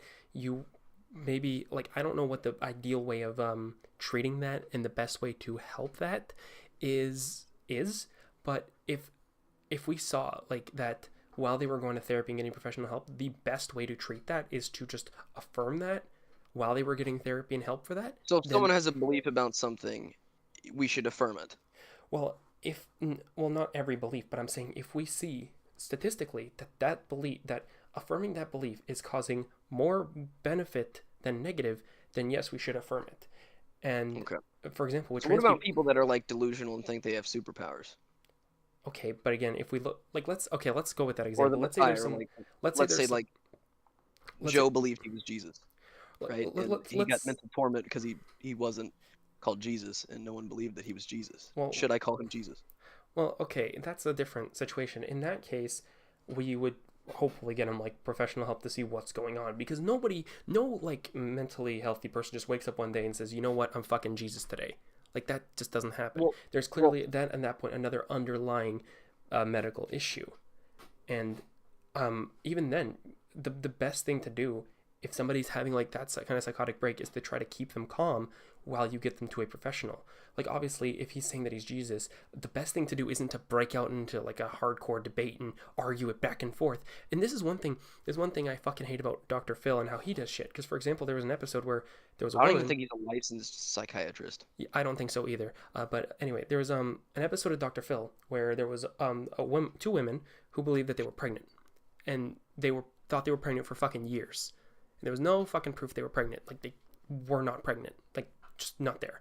But what Dr. Phil did is he kept just trying to show more and more and more and more proof that these women were not pregnant, but they weren't budging. And this is what I don't like about that is that's not addressing the underlying issue. There's probably some sort of another underlying issue with that is not being addressed and not being talked about.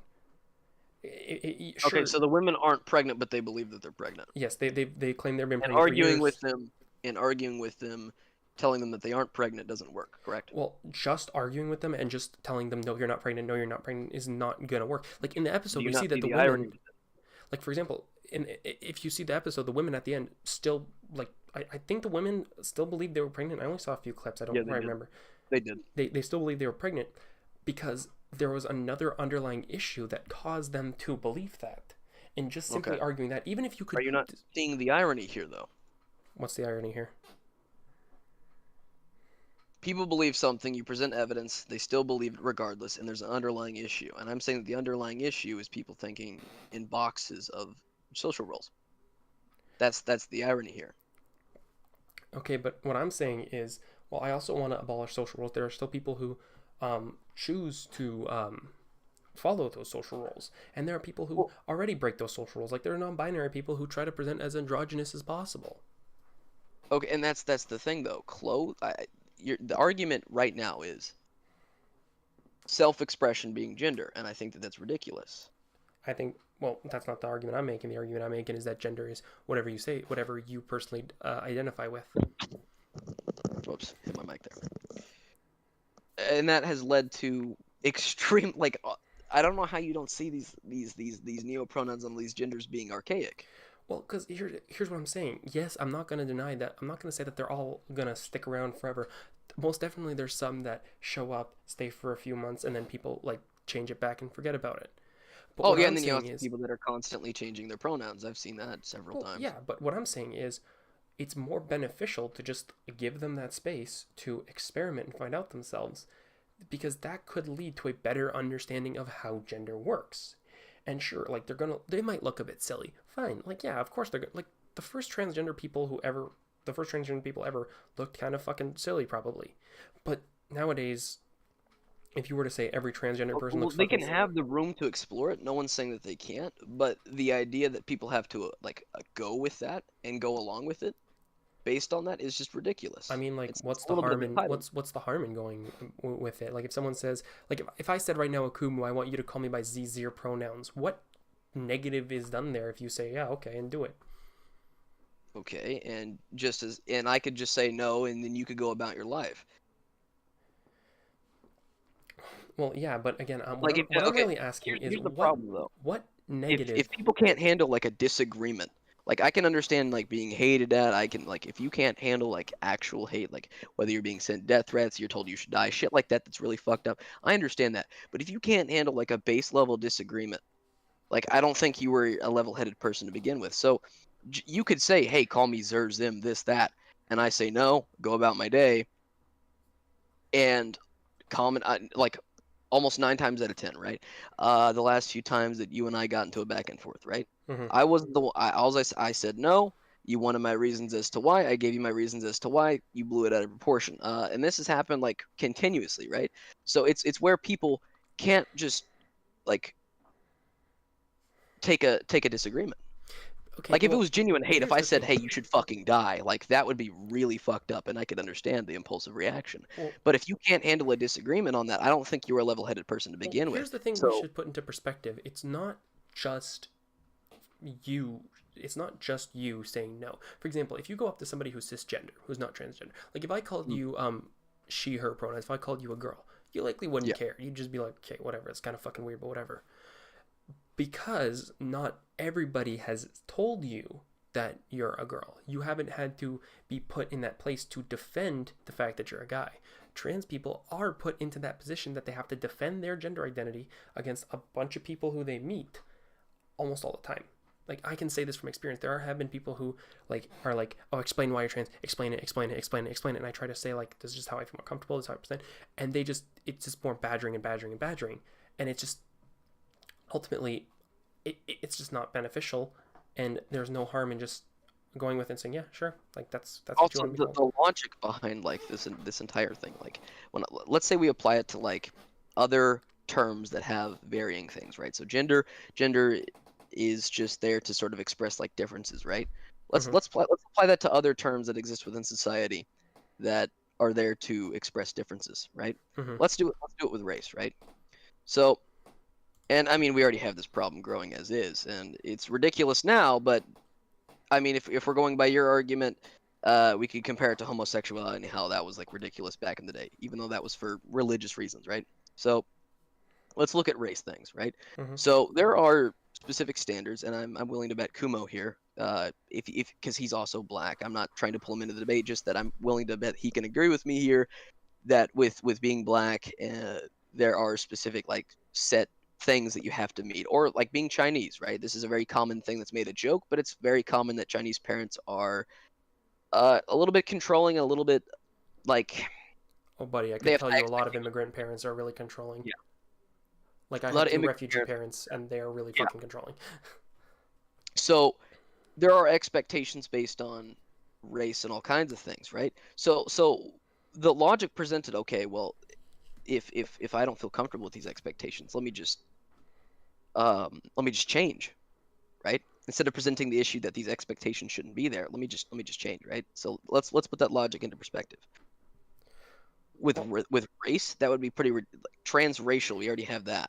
It's the same kind of argument, just applied differently. It's like it's the same logic, just applied differently. Well, and it's not exactly applied the same, because, for example, in your example, because the thing is with gender, that's something that's, like, referred to every day.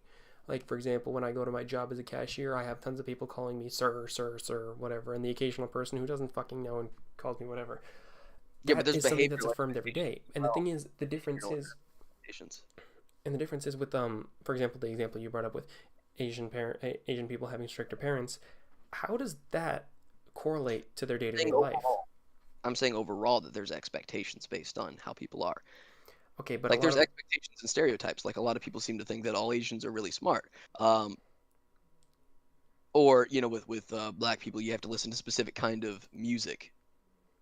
Okay, but unless you're, like, in, like, a really racist area, or, like, you're hanging around a bunch of racists, which I don't know why you are, how does that correlate to, like, your day-to-day life? Because, like, typically, like, let's say you're Asian. If you go about your day and you're doing, like, let's say you go grocery shopping, the fact that you're Asian is likely not gonna come up.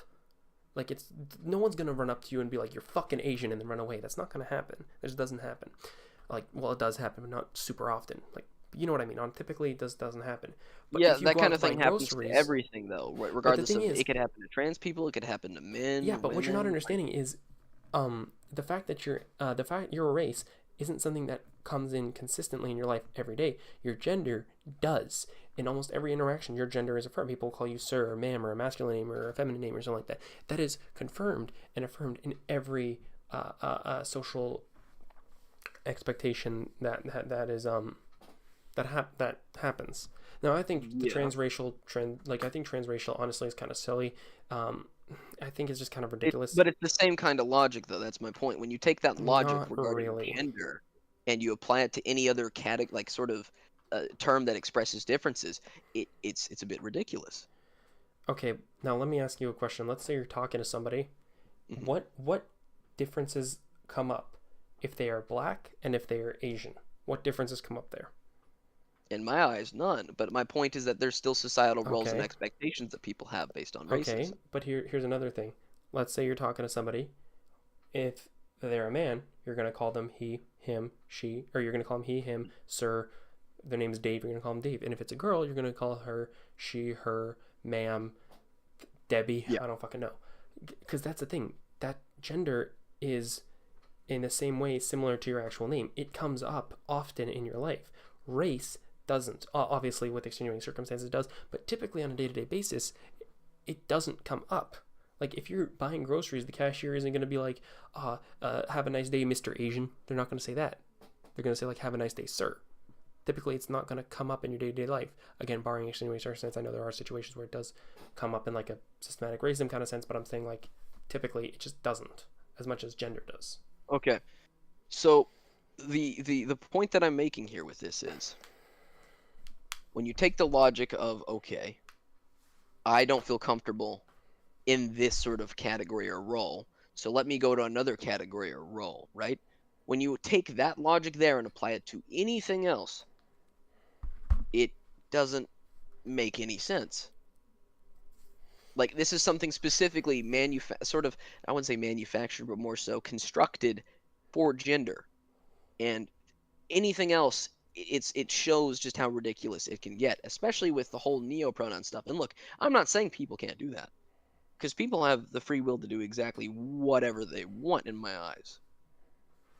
So if you want to come up with like a neo-gender whatever, but the idea that I have to essentially go along with that based on how they perceive themselves is entitlement.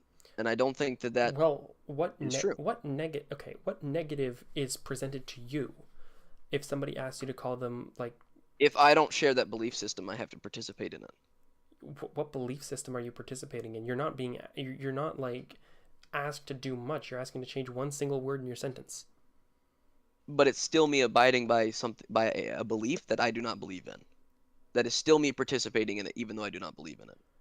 So that's pretty much okay. But if we see, like, statistically that this causes a net benefit to these people, and that it helps them, and then it causes no harm to you as a person and no net negative. Okay, like, I get it. If there's like a Bible preacher coming and tapping at your fucking door every day, pissing you off, trying to talk to you about it, like, that's different. They're actively interfering with your life. They're actively changing how your day would go about. But the difference between saying he or he instead of she, or she instead of he, is so negligible. It's so, like, just as a disagreement is extremely negligible.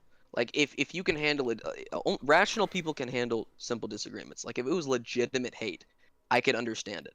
However, rational people can handle disagreements and people not. Are you not willing to concede that, like, certain times something labeled as a disagreement could be, like, more than just what you, like, perceive? Like, for example, if you call, like, let's say there's, like, for example, let's take the N-word, for example. If you go up to a black guy and you call him the N-word hard R, and then he says, like, yo, that's kind of fucked up, and then you say, are you comparing a slur? that's not the comparison I say. No, here, I'm trying to take your logic to a different extreme to show you where it goes wrong. If you call a black guy the N-word, he's going to say, hey, that's fucked up, don't call me that, right? But then you say, I don't agree with the sentiment that slurs are bad, so and the fact that you don't want me to use it is a sense of entitlement. Okay. That is your same logic taken to its extreme. Okay. The problem with that, though, is nigga or nigger is a specific term that was made to sort of refer to black people. And now here's the thing: I don't care if white people use it. You see, because I'm not very specific. I don't choose what people can say, what words, right?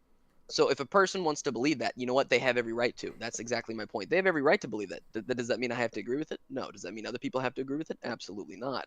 Because that is that individual's belief. Is it like a white person could do that? I'm willing to bet that there has been sort of a white person that has done that before.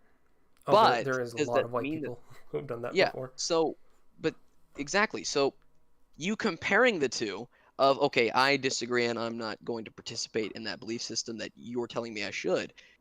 That's the same thing, but also it's not the same sentiment. It's the same instance, but it's not the same sentiment because, okay, I'm saying I'm not going to call you this because I don't believe in that. Versus I'm going to call you nigger because and you're black because I don't believe that the slur I don't believe that people should be limited on based on the words. Do I think that a white person should walk up to a black person and just straight up say nigger? No. Do I think that a white person can say nigga just as a black person? Yeah, because I don't limit words based on race. Personally, I think that if people have an issue with either of the words, it should be consistent, right? So, like, your logic there is you Well, have a here- point, but then you're comparing nigger to just someone saying, like, if I walked up to you, right? Let's say, for instance, in our many disagreements, right? Mhm. Did I ever say tranny? Ever once? Well, no, but here's another. Well, here's where if we take it to the next step, which I want to take it to really like solidify. When you Yeah. say when a white guy calls a black guy the N word, there's a lot of implications to that. It's a dehumanizing It word. It's a depends slur. on the implication. Okay, but Are if- you talking if- about hard R or just simple the A? Okay, if a guy like if a white person calls a black guy the N word hard R, there's a lot of implications to that. There's a lot of what you're saying with that word, right? Like you gotta agree to that. Like, Well, if yeah. what- If you call anyone that word, there's going to be Okay, but if you implications. specifically say it There's to a no black word. guy, if you specifically say it to a black person, you are having more implications there than if you say Are it to you like a white. comparing nigger to calling a person who's biologically male? Well, here's the here's the difference where I'm like, here's where I'm getting to the difference. The thing is, if you say it to somebody, there's implications there. If you say a hard R, you're just saying implying a lot of dehumanizing and insulting things to that person. However, if you're calling, because my pronouns are she, her, if you call me he, him, you are, because the thing is with trans people, their gender is likely probably one of their biggest fucking insecurities. It's something that is touched on every day. It's something that's picked on every day. It is something that societally, it is like touched on a But lot. where does that become? Where does that mean that I have to sort of work with that, right? Because Like if you someone, call, that's because the if you problem. call You're me, saying that because if you someone call me else's he, insecurities are what everyone else has to sort of work around with. Which you can say that for Oh, a lot of- friends, yeah, friends and family, but not everyone. do you That's not believe that there that's should be like a certain standard of respect we uphold to people when having like a discussion? Because like if let's say there's somebody who like is kind of chubby, and if you Mhm. walk up to them and you call them like fat, then and you say hey you're like hey fat ass or whatever the fuck, like you could make the same argument. You could say well like biologically they are like that, rah, rah, rah. But then you could also make the argument like that could be something they're insecure about. It's overall Okay, so you're saying disrespectful. like It's overall like it's rude. disrespectful to walk up to them and call them fat, right? In the The same reason sense that it's fat disrespectful is definitely an insult, though. Simply saying, well, it okay, also you're a depends on the man. Well, it also depends on the context. Like, if I called you a man, that wouldn't be insulting. But if you called a trans person a man who didn't identify as such and didn't want to be Okay. correlated with such, that in that sense would be an insult. Especially And- considering, believe me, trans people are very much aware that they are biologically born male. I am very much Okay. aware of that. I know that. But the thing is, You're comparing exactly. Oh my sweet fuck. Okay, but walking up to someone and saying that they're fat is like is like you're clearly trying to insult them. Like that is common sense. If you walk up to someone and just straight up say, "Hey, fat ass," like that's different from saying, "Hey," and using that's different from using male pronouns casually. Like if I said, "Hey, tranny," you would have a very good argument right there. yeah, Very okay, good but argument. are you not Both going to those terms are disagree made that, to be abusive. are you still not going to disagree that, like, if you know that somebody's trying to present female, that they're trying to look that way, and that they're trying to, like, be seen that way, that calling them a term that clearly they're uncomfortable with is not in a similar vein as insulting somebody because of their weight? No, I'm not gonna agree to that. Because the one instance is a term definitely made, and you definitely know you're trying to insult them with. But when I refer to someone, right, and they prefer a certain set of pronouns, and I don't use those pronouns, I'm not looking to get a reaction out of them. I'm not looking to piss them off. That's just how I'm going to address them because that is how Well, I it's see still them. insulting regardless of regardless. It's still and something people they are can be not comfortable insulted with by being things that's called. not meant to be insulting, though. It maybe might not be meant to be insulting, but but again, it's still like the implications behind it and the fact that they Well, if are you not walk up to a comfortable. black person, or if you walk up to a fat person, you just straight up say, "Hey, fat ass," like you know that's going to be insulting to them, and that's definitely your intent, because Well, that's made to be an abusive term. Fat ass, that's well, what definitely other made what to be other an intent abusive do you term. have to misgender a transgender person if not to be disrespectful?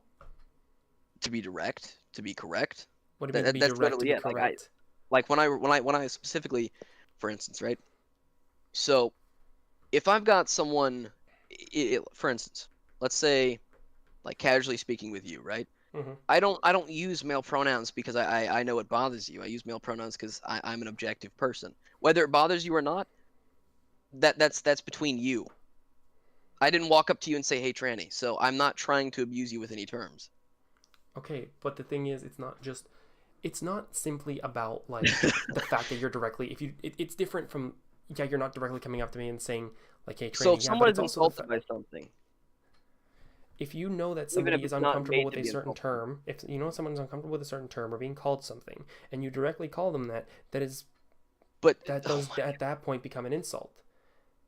In the same like, if there's a term you don't like being called, and you make that public, and someone still calls you that is in the same way listen, I'm disrespectful. called the doxer all the time. I haven't doxed anyone, but you know what? I'm still labeled. But you know what? I don't throw a hissy fit over it. You know what I do? I just I correct it and I be done. Like I don't make a big deal out of it. Well, good for you, Like, but if everybody if everybody constantly called you a doxer, like they do. constantly, Like, they do. It's like a common thing about me.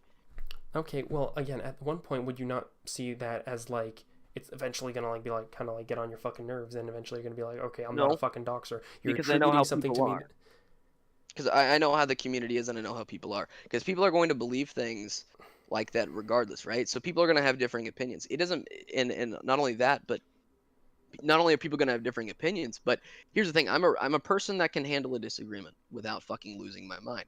So if they straight up say that I'm a doxer, right, and whatnot, and it ends there, that's whatever, right? I'll see it in my comments all the time. I'll see it in comments on videos about me. It's whatever.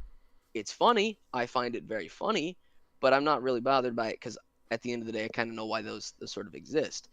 So if you can't handle someone just straight up, like if someone walked up to you and said tranny or said a bunch of shit, told you to kill yourself because you were trans, I would 100% agree with you that that is hateful and that shouldn't be done.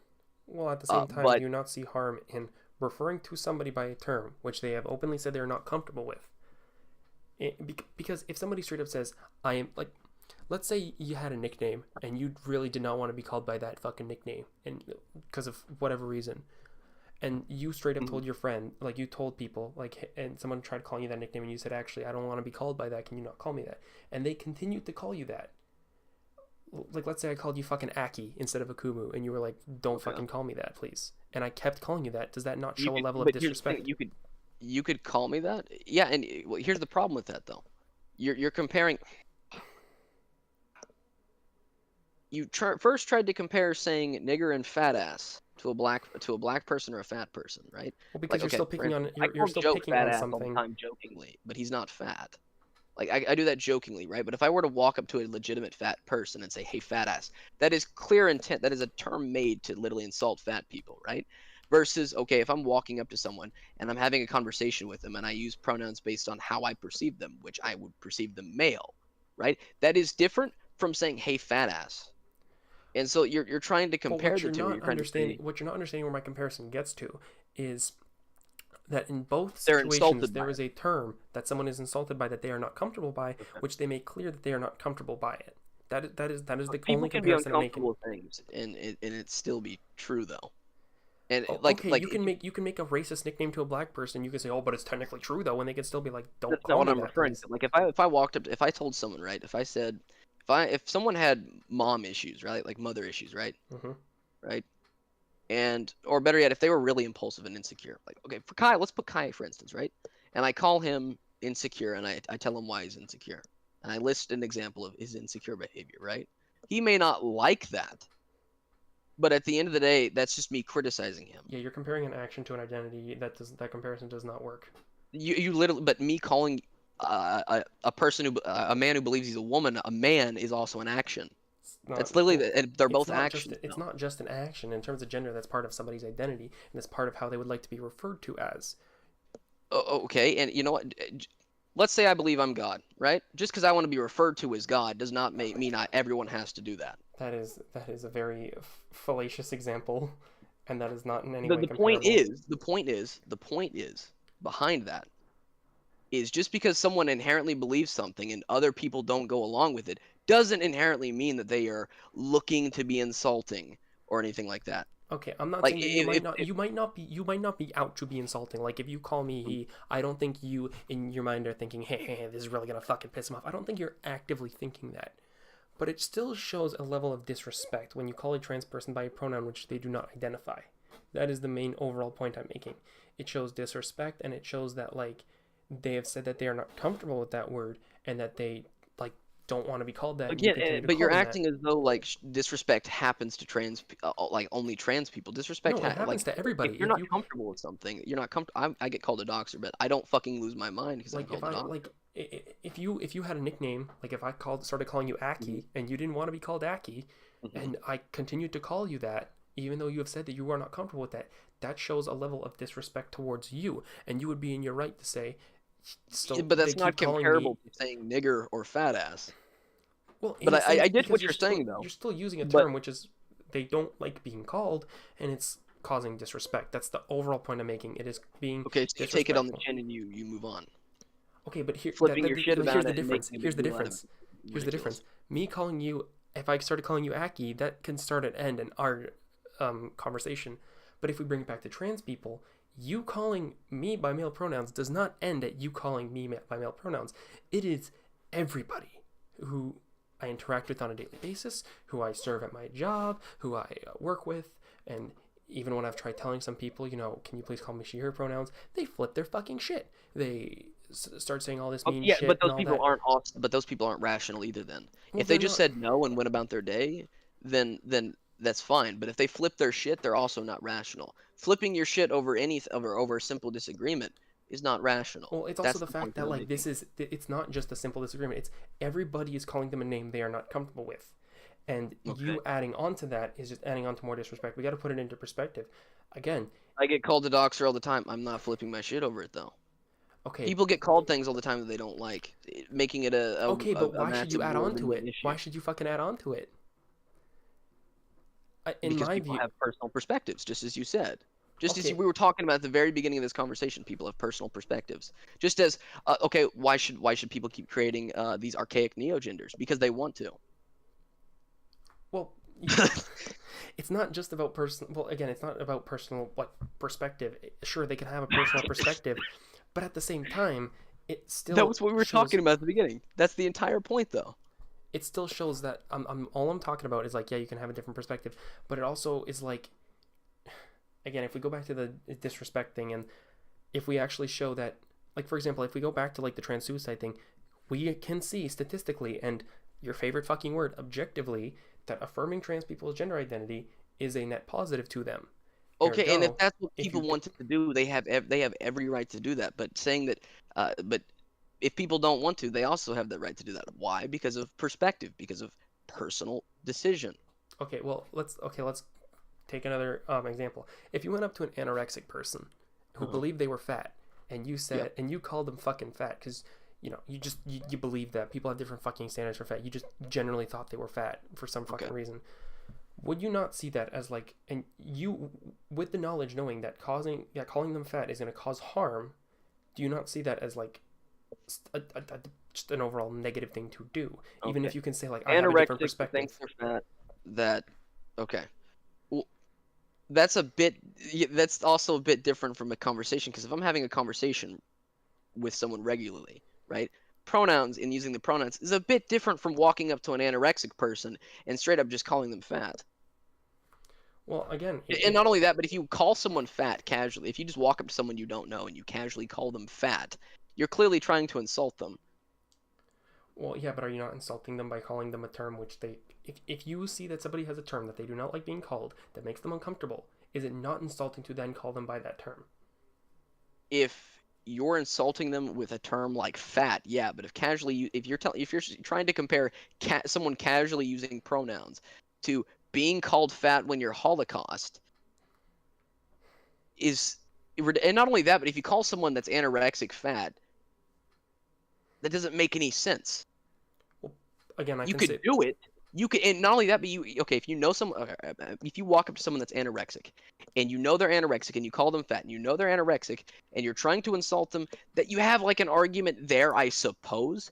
But at the end of the day, the point that I'm making is, if someone wants to do that, they can do that. You want to know why? Because personal perspective. Just as people can create as many archaic neo-pronoun genders if they want to. That's the entire premise of this, is personal perspective. So your So goal is the just same about personal. argument. So what here's a good question. What is your goal? And fat is also with- typically being overweight, and What is your anorexia goal is with your under. personal perspective in this sense, in the sense of gender? What is your goal with that? Because I know, for example, my goal with letting people identify with whatever gender they wish is to make people feel as comfortable as possible and give people that space to feel comfortable. What is your goal with going by their biology? What is your end goal there? My end goal is, for people to realize that gender doesn't need to be some sort of self-expression, that people can express themselves in dozens of different ways regardless of gender, Okay. just as people can express themselves dozens of different ways regardless of race. Being born of something specific does not mean you have to be this, do that, or anything. Like, at the end of the day, being born a man, that's where it ends. You're just a man. That doesn't mean you have to do anything specific. That doesn't mean you have to act a certain way. So it's being objective while being fair. But That's literally the goal, is to be objective while Do you being not see the fact of using terms which almost lock people back into these roles as It contradictory? doesn't lock. No, but we've been over this. That doesn't lock people in any roles. Well, If I said you're a man, you need to quit acting feminine. You can't wear dresses. You can't put on makeup. If I said that, that would be locking you in a role. If I just said, yeah, you're a man, and I didn't mention how you dress, about whatever makeup you put on, what hairstyle you have. If I didn't mention any of that, that's not putting people in roles. If I said you need to work this kind of job, if I told a woman, right? If I walk up to a woman and I say, you can't be a doctor, you need to be a nurse, you need to be in the kitchen or a stay-at-home mom, something like that, that's forcing them in roles. If I just simply say you're a man or a woman, that's not forcing people into roles. okay, but The societal roles attached to those, such as expectations of clothing, hair, behavior, jobs, those are the roles. if I can also not simply male or female. if I can tie it to that, the way if I can further elaborate, the way you're locking people into roles is you are saying, if you were born with a penis, I'm going to call you he, him pronouns, and I'm going to call you a man. Mm-hmm. But if that That's person correct. says, you know what, I want to be called they, them, I don't want to be referred to by any gender, I don't give a fuck about these roles, I want to be But called that's they, not them. locking them in how they have to behave, though. That's Well, not stopping them in from how they expressing you're their locking behavior. them in how they can present themselves and express themselves. But to me, not to everyone else, though. That's specifically to me. But here's the thing. It is to you, but it's also to other people. It's not just you. It doesn't start and end at you. It is adding on to a broader Your discomfort. argument is everyone has to do this, or otherwise it's going to be a problem, and that's entitled. Well, that is like well, we that is entitled. statistically see that that you can call it entitlement, but we can statistically see that that calling trans people by their preferred genders is a net benefit. And if people want to do that, they can do that. I'm not saying people shouldn't by any means. I have not once argued that people shouldn't use preferred pronouns. Okay, but I have argued that if you choose not to, you choose not to. It's as simple as that. I have never said that. I've never tried to get onto someone I've never tried to judge someone based on using preferred pronouns. I never tried to do that. Well, okay, but I'm saying that if you don't use someone's preferred pronouns, you are going against your previous viewpoint that you want to break down these boxes and break down gender roles, because pronouns are a part. Pronouns are a part of the gender roles and how you present yourself. Pronouns are part of that. The gender roles are jobs, behavior, self-expression. That's what the gender roles are. Yes, and pronouns are part of that self-expression. That makes no sense, because if I said that, if I'm saying that a man does make sense. I'm saying that a man can dress feminine, that is contradictory to what you just said. Because what you are trying to say is that people should be allowed to present how they want, look how they want, act how they want, but you draw the line at pronouns. Because here, let me ask you this, for example. When you hang out with when you first met your group of friends, right? Yeah. You call them like whatever pronouns they are. How many times have you actually seen them naked? Not once. Why? How many times have you seen biological scans of their chromosomes? Not once. Why? So are you saying that they're not relevant because you can't see them? Well, we don't see them on a day-to-day basis. We don't see them. So locking people in.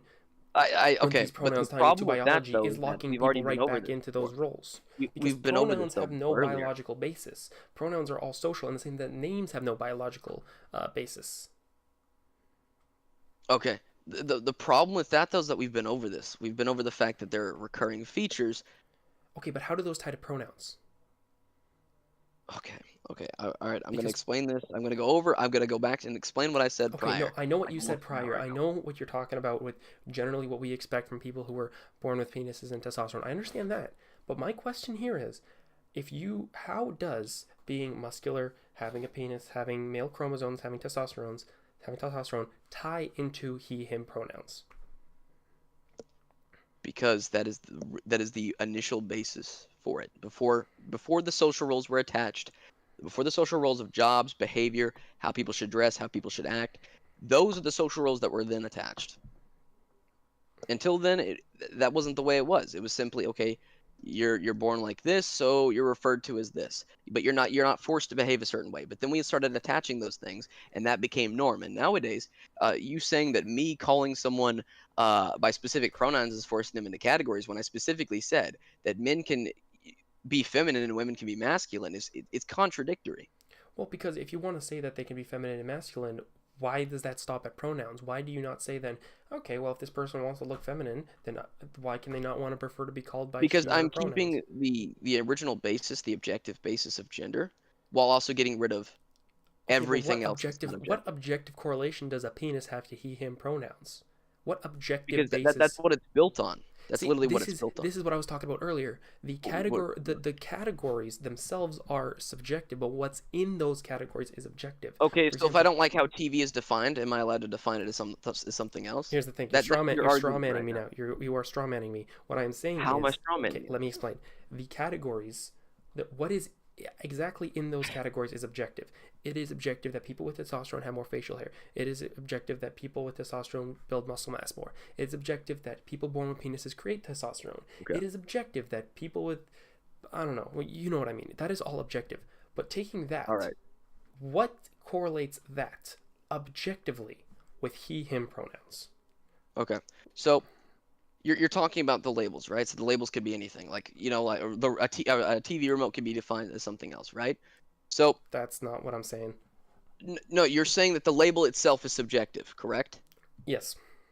Okay, so we started calling the specific category, which we call or as male, like okay, dog, right? Mm-hmm. A dog, it has a scientific name. It's called a canis something, I think lupus. Mm-hmm. But we've come to call it a dog, right?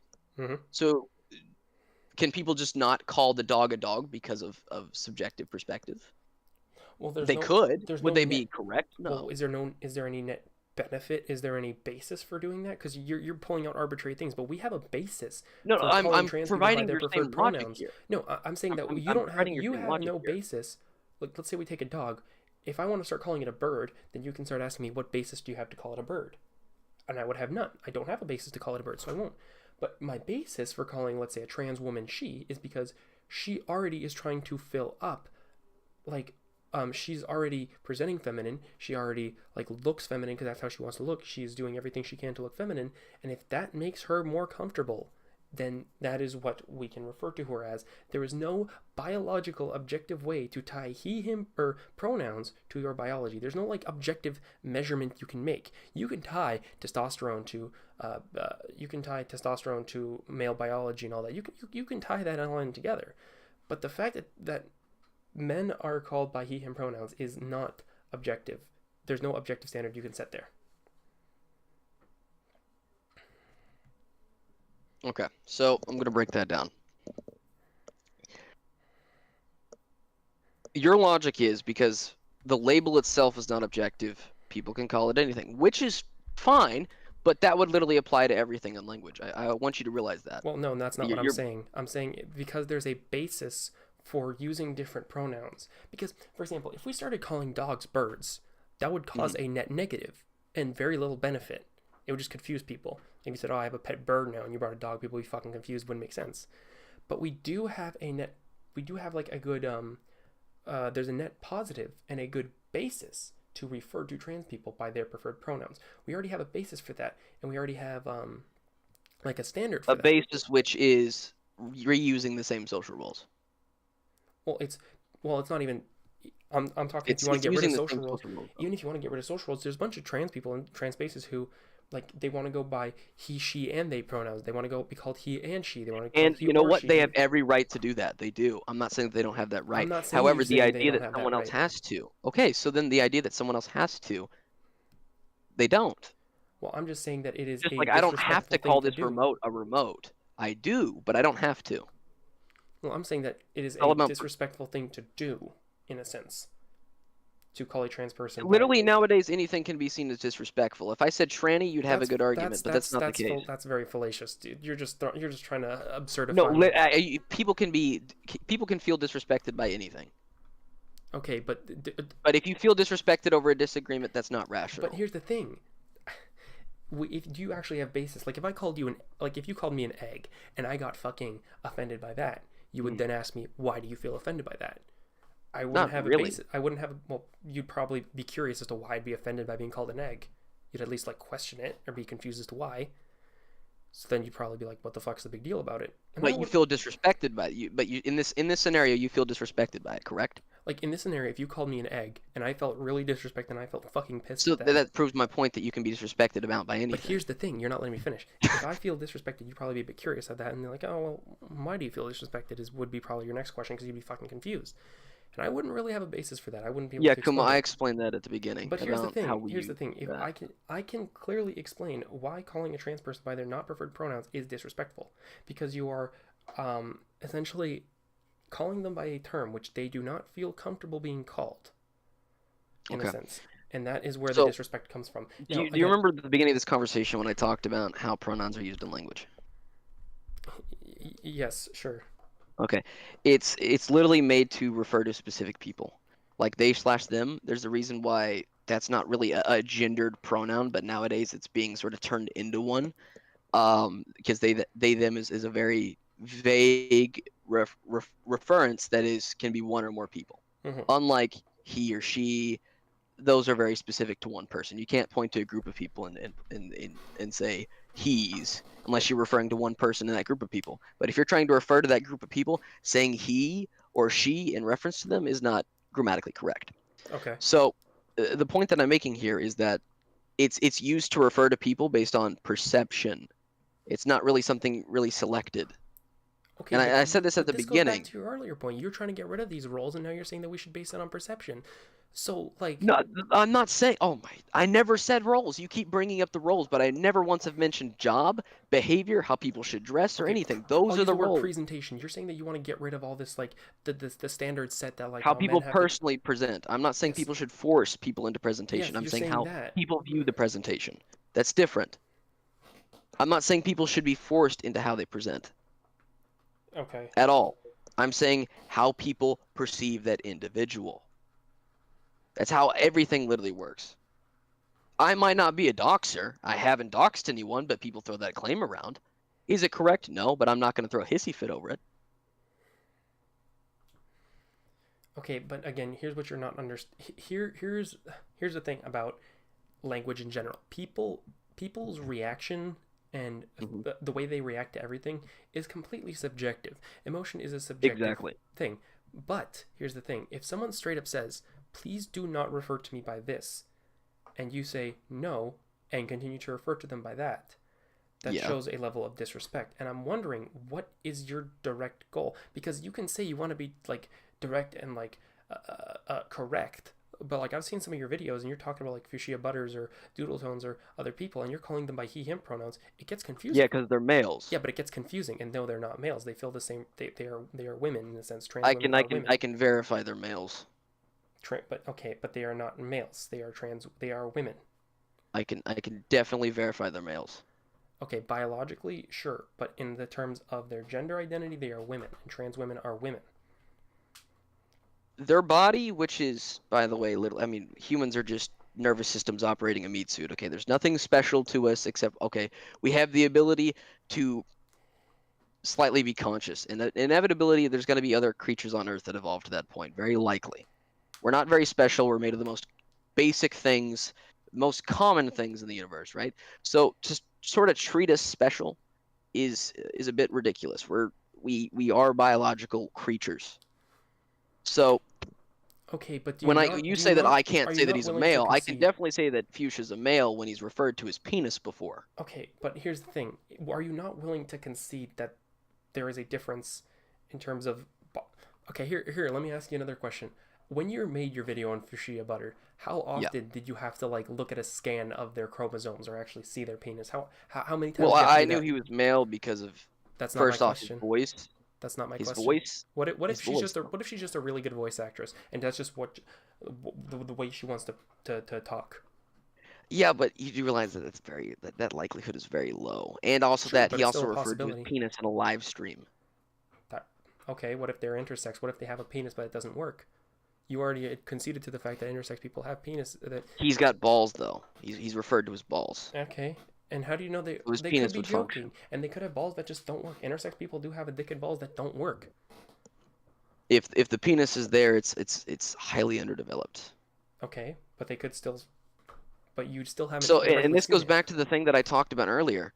This is going in circles. This goes back to the thing that I mentioned earlier, that biologically there are recurring things. Like, okay, let's go But back. here's, The deer, you're not right? understanding the point I'm Most making. deers, You're not understanding the most point I'm male making. deers have antlers. You are not understanding the point I'm making. Yes, I concede to you that biologically there are certain things that we can see biologically in people. I concede to that point. Believe me, I Yeah, am very it's the male conscious and category. aware. That's why I call him a male. So what's Okay. what's the confusing part here? Because when you're talking to a person, their biology isn't actually relevant. In the same way that if you're at a PTA meeting and little Billy has adopted parents, that doesn't matter because his parents are still still in that space as parents.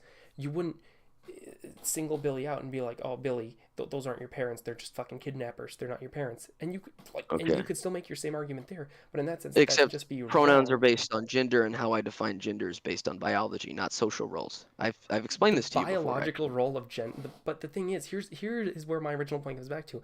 If you want to define it biologically, there are so many exceptions and rules and outliers that you need to consider. It's like, oh well, they have XX chromosomes. Okay, what about cis women who are born with XXY chromosomes? Okay, well they have this genitalia. Okay, well what if they lost I their think we've genitalia been in an over the accident? Or fact what that if they male die? and female is based not on chromosomes, but on the SRY factor, which is the determining thing. So we like, you keep going back to the things that I've already covered But the here. thing is, there's still so many exceptions to that rule that There's no using that exception. It's the SRY. If a healthy SRY factor is present, they develop male. If a non-healthy SRY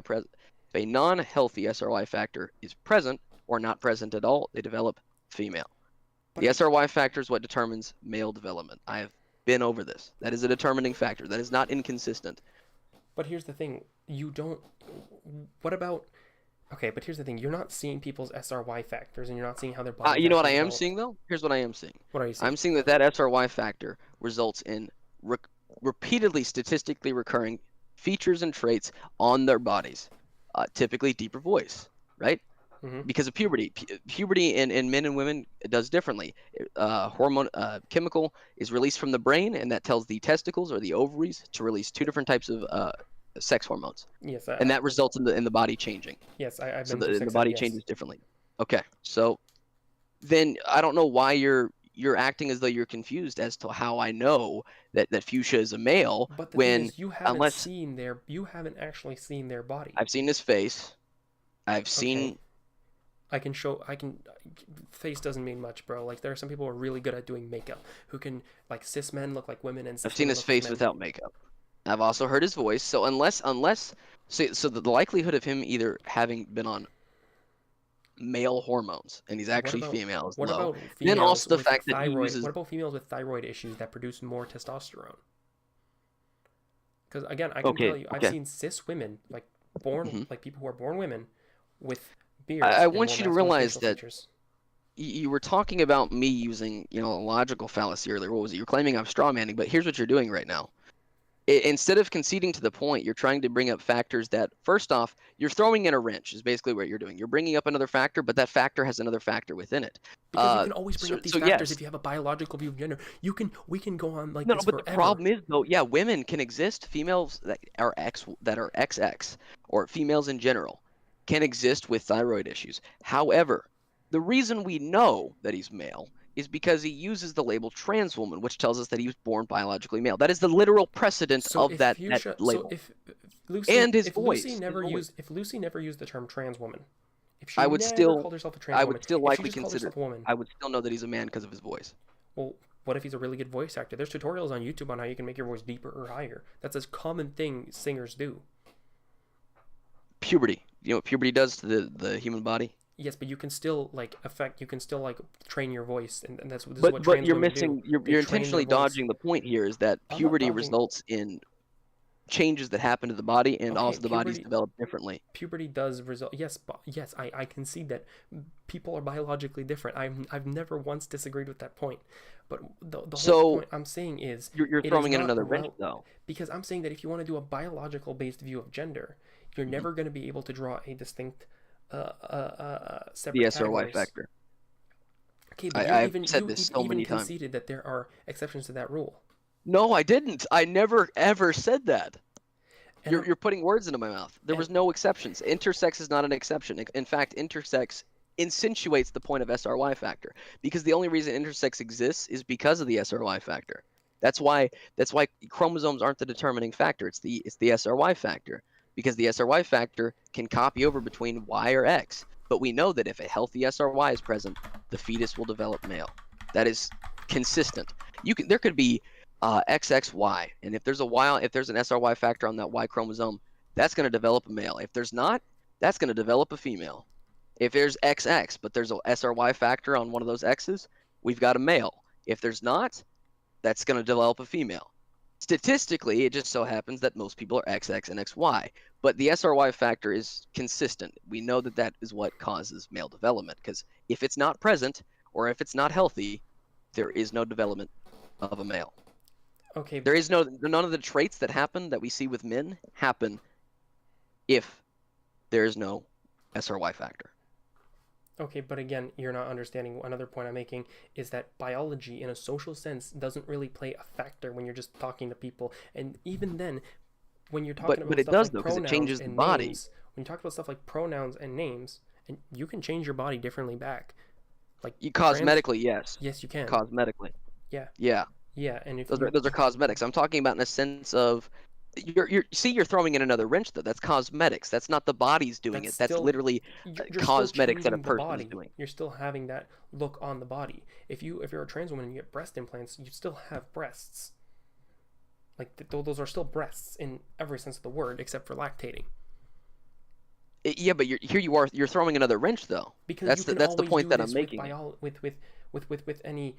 That's not biological. Breast implants are not biological. even then, If you're I'm saying saying- that someone got on like estrogen, right, and then they developed female tissue, that would be biological, but that would just be a man with an intentional hormone imbalance, which can happen, but it's not statistically relevant. Well, okay, what do you consider statistically relevant? What percentage would have to be for Okay, that to be so statistically relevant? Because and this is the same thing that Bunk did, and this is the same thing that Aphotic did. Okay, here, If you say that women can give Can I birth, finish my point quickly? Because the thing is, if you want to be this guy who fetishizes objectivity and all that shit, even if 1 in every billion people, like let's say there was 1 in every billion people who had some sort of third genitalia, not a penis, not a vagina, something completely different. that's not the case, though. No, hold on, let me finish. They had a third set of genitalia, just completely third set, not a penis, not a vagina. They had different hormones, different genitalia. Would you then say, oh, that doesn't matter, we don't have to talk about that? Like that's irrelevant. That's not the case, though, because if that was the case, and right, there was an actual third gender where the biology was different, there's a different set of genitalia, right? Let's let me be specific here. If there was a type of human born where they had a different set of genitals, different set of chromosomes, and they could, let's say, reproduce asexually, right? Mm-hmm. Let's say that, like, suddenly they can impregnate themselves and reproduce asexually, right? Sure. I would gladly say that there's a third gender of human, 100%, because that would be scientifically correct. However, that's not the case. What we see here is males or females in our species prescribing themselves to a set of social roles that were attached to gender. That's what we see. That's all we see right now. We have yet to see, and if you have an example of humans born with different sets of genitals that are not a vagina or a penis, I will gladly concede right now, 100% of the way. But you don't, because that's not the case, at least at the moment. Maybe in 100,000 years when we evolve, well, probably millions of years, when we evolve, you'd have a good argument. Because I'm willing to bet there will be some form of evolution that happens. But right now, at the current standpoint of our species, right, the SRY factor is what we know to be the determining factor, and that results in several changes, that results in several things in the body that are recurring features that we see between males and females. Okay, but here again, I feel like the core issue is we are again conflating the biological side and the social side, Because let's say you have somebody who's born male and they go through HRT and they get cosmetic breast implants, they get FFS, they cosmetically change their face. If they didn't tell you that, how would you know whether or not it's real or not? Okay, but there you are throwing in another wrench though of cosmetic changes. That's what you're doing though. You're bringing. Okay, this is similar to Aphotic and what Bunk did. You're going, and I brought because this up going in, back to the adopted parent Did you watch situation. the Bunk debate? I watched clips of it. But going Okay. back to the adopted parents analogy, yes, those parents are not biologically the kid's parents, but they still fulfill that role of being the parent. In the same way that a trans woman isn't biologically a woman, but if you go by how she's trying to look, how she's trying to act, how she wants to be called, she is, in every social sense, in every socially relevant sense, a woman. Okay, so here's the problem with that argument. This is the same thing that Bunk did. This is the same thing that Aphotic did, right? So just for reference, if I say that only women can give birth, they'll bring up, oh, well, there's some women that can't give birth. Yes. The statement isn't that all women can. That's not the statement at all. The statement is that only women can. And then me and Bunk actually discussed this, and he brought up how trans men can give birth. And you'll notice that the only trans people that give birth is through female genitals, a uterus and a vagina. That is the only instance of trans people giving birth so far. Now, if we can successfully transplant a uterus into a man, which I don't see happening, and most professionals that are into biology or medicine say that it won't likely work for a couple of years now. But if it does work, if it does, I will gladly concede. I will 100% concede. Okay, but again, that goes back to biology. And I am really trying hard to draw the line between biology and Well, you just social. mentioned, the reason why I keep mentioning that is because you keep saying, how can you tell? And I keep telling you that there are features on people and things that are commonly recurring that Okay, are but what in if the they male got or female what if they category. got those changed cosmetically? What if they put on makeup? What if they went to medically get those changed? Well, cosmetically? now you're throwing in a wrench, but if you're That's specifically not a referencing wrench. That's something that fuchsia, happens. That literally happens often. If you see a person who's a trans woman who has gotten surgeries and procedures to the point where she looks like a cis woman, and you would never be able to tell that she was trans unless she directly said, "Oh yeah, I'm trans." Then okay. like, So I've got two things with that, and this is going back to the fuchsia statement. It's with this though. You said, "How do I know the fuchsia is male?" He hasn't had any of that done. how do you know? I've seen his face. I've heard his voice. Well, how He's do you know? admitted that he hasn't had those surgeries done already. That's actually what he's saving up money Maybe, for. well, maybe he has, but he just doesn't want to talk about it. It's too personal. Maybe he just says he doesn't because that's easier for him. You're throwing in a lot of what if scenarios. Yes, because that's my ultimate goal. With biology, you can never, ever be 100% certain unless they tell you can, directly. though. You cannot. You literally can, though, cannot. unless there's but here's the thing: those cosmetic surgeries aren't from biology. Okay, Those cosmetic surgeries are not from. You're like, the body doesn't suddenly say, oh well, since this person not wants to be saying that it's female, let me biology. rearrange that. I'm not saying that it's Okay, biology, so then but there why is do even you keep bringing that up? That's my question. Because what my point here is, and I'm trying to make this as clear as fucking possible, is that when you're talking to somebody in a social role, unless you're having sex with them, unless you're in a deeper relationship with them, their biology does not come up. Now, you say there is recurring biological things, okay, but if they cosmetically get those changed and they look real enough to the point where you can't tell whether it's cosmetic or not, you still would be unsure of their biology. If like, for example, Blair White, she has breasts, but if she never said she was trans, most people would think she's cis. People would think, oh yeah, that's a cis woman, right? Because she's like, yes, she's directly said she still has a penis, but we don't see that in her videos ever. We don't see scans of her chromosomes. We don't see anything like that. Okay, of but hers. you're bringing that up like that's relevant to Fuchsia, who is not the same case as Blair. Okay, yes, And then you're trans asking me, people- well, why trans did I people- call Blair this, or why did I call Doodle Tones that? I know that they're male, so that's why I called them that. It's not anything to do with all that. And then you bring up like cosmetic stuff. Would you call and, like, Blair that's White? not Would you call biology. Blair White a man? He's biologically male. I don't have an issue with Do you Blair not White, see? but Do he's you not see biologically that? male. Do you not see how that would cause more confusion in talking to them about them? Because if I said, yeah, Blair White, that Not really, guy because who makes people videos know on that YouTube. Blair is trans. That's like one of that's literally Blair is, I believe, to my knowledge, someone who talks about trans issues. Yeah, but To my if you knowledge, that's started what talking Blair down the does. rabbit hole and started talking about Blair White and started referring to her by he/him pronouns, eventually that would be to people looking onwards, that would start becoming confusing, and that would serve no benefit. Where would that be confusing? That though? would serve, because and that would also serve Blair no is benefit. openly trans. It would be no benefit to call Blair by he/him pronouns. That's not beneficial. But in any where's way. the confusion? Because if Blair is known to be trans, right, and just like this is something that this is what I know from Blair is openly trans to my knowledge. Yeah, she That is. I don't think that Blair has made any attempt to hide that. She's also super Fuchsia is fucking also transphobic, open with but- that. And Fuchsia has not hidden that either, right? So Mhm. based on not only their labels, but especially the features of Fuchsia, that is how I know. Like you're asking me questions like that, Okay, and then I've given but- you the answer, and then you throw a Okay, lot of but what you're ifs not, because into it. these what ifs, because these situations, okay, because these situations that you're talking about where people directly say, oh yeah, I'm trans, I haven't had my dick changed or whatever the fuck, that's not as common as you think. I've literally never once met a trans person who's just walked up to me and said, hi, I'm trans, my pronouns are this, and this is where I am in my fucking transition. Like, that Unless doesn't they've had happen. cosmetic surgery, you can typically tell. Yeah, because of there you are, physical there you are. Unless they've had cosmetic surgery, but if they Yes, have, you can typically can't tell. That isn't. and you can't tell, and they like. Fuchsia's not that case though. I'm not talking You're about specifically bringing a Fuchsia. lot of. Fuchsia I know, isn't but the you're only bringing trans what woman in ifs. existence. You're bringing what Because ifs. these what ifs are very into the relevant and situation. happen often. These what ifs are very, very relevant. This isn't a 1 in a million case. There are lots of trans people who that they pass very well. You wouldn't be able to tell that they're trans. There's even trans people who are very early transition who get like you ever hear of Philosophy Tube?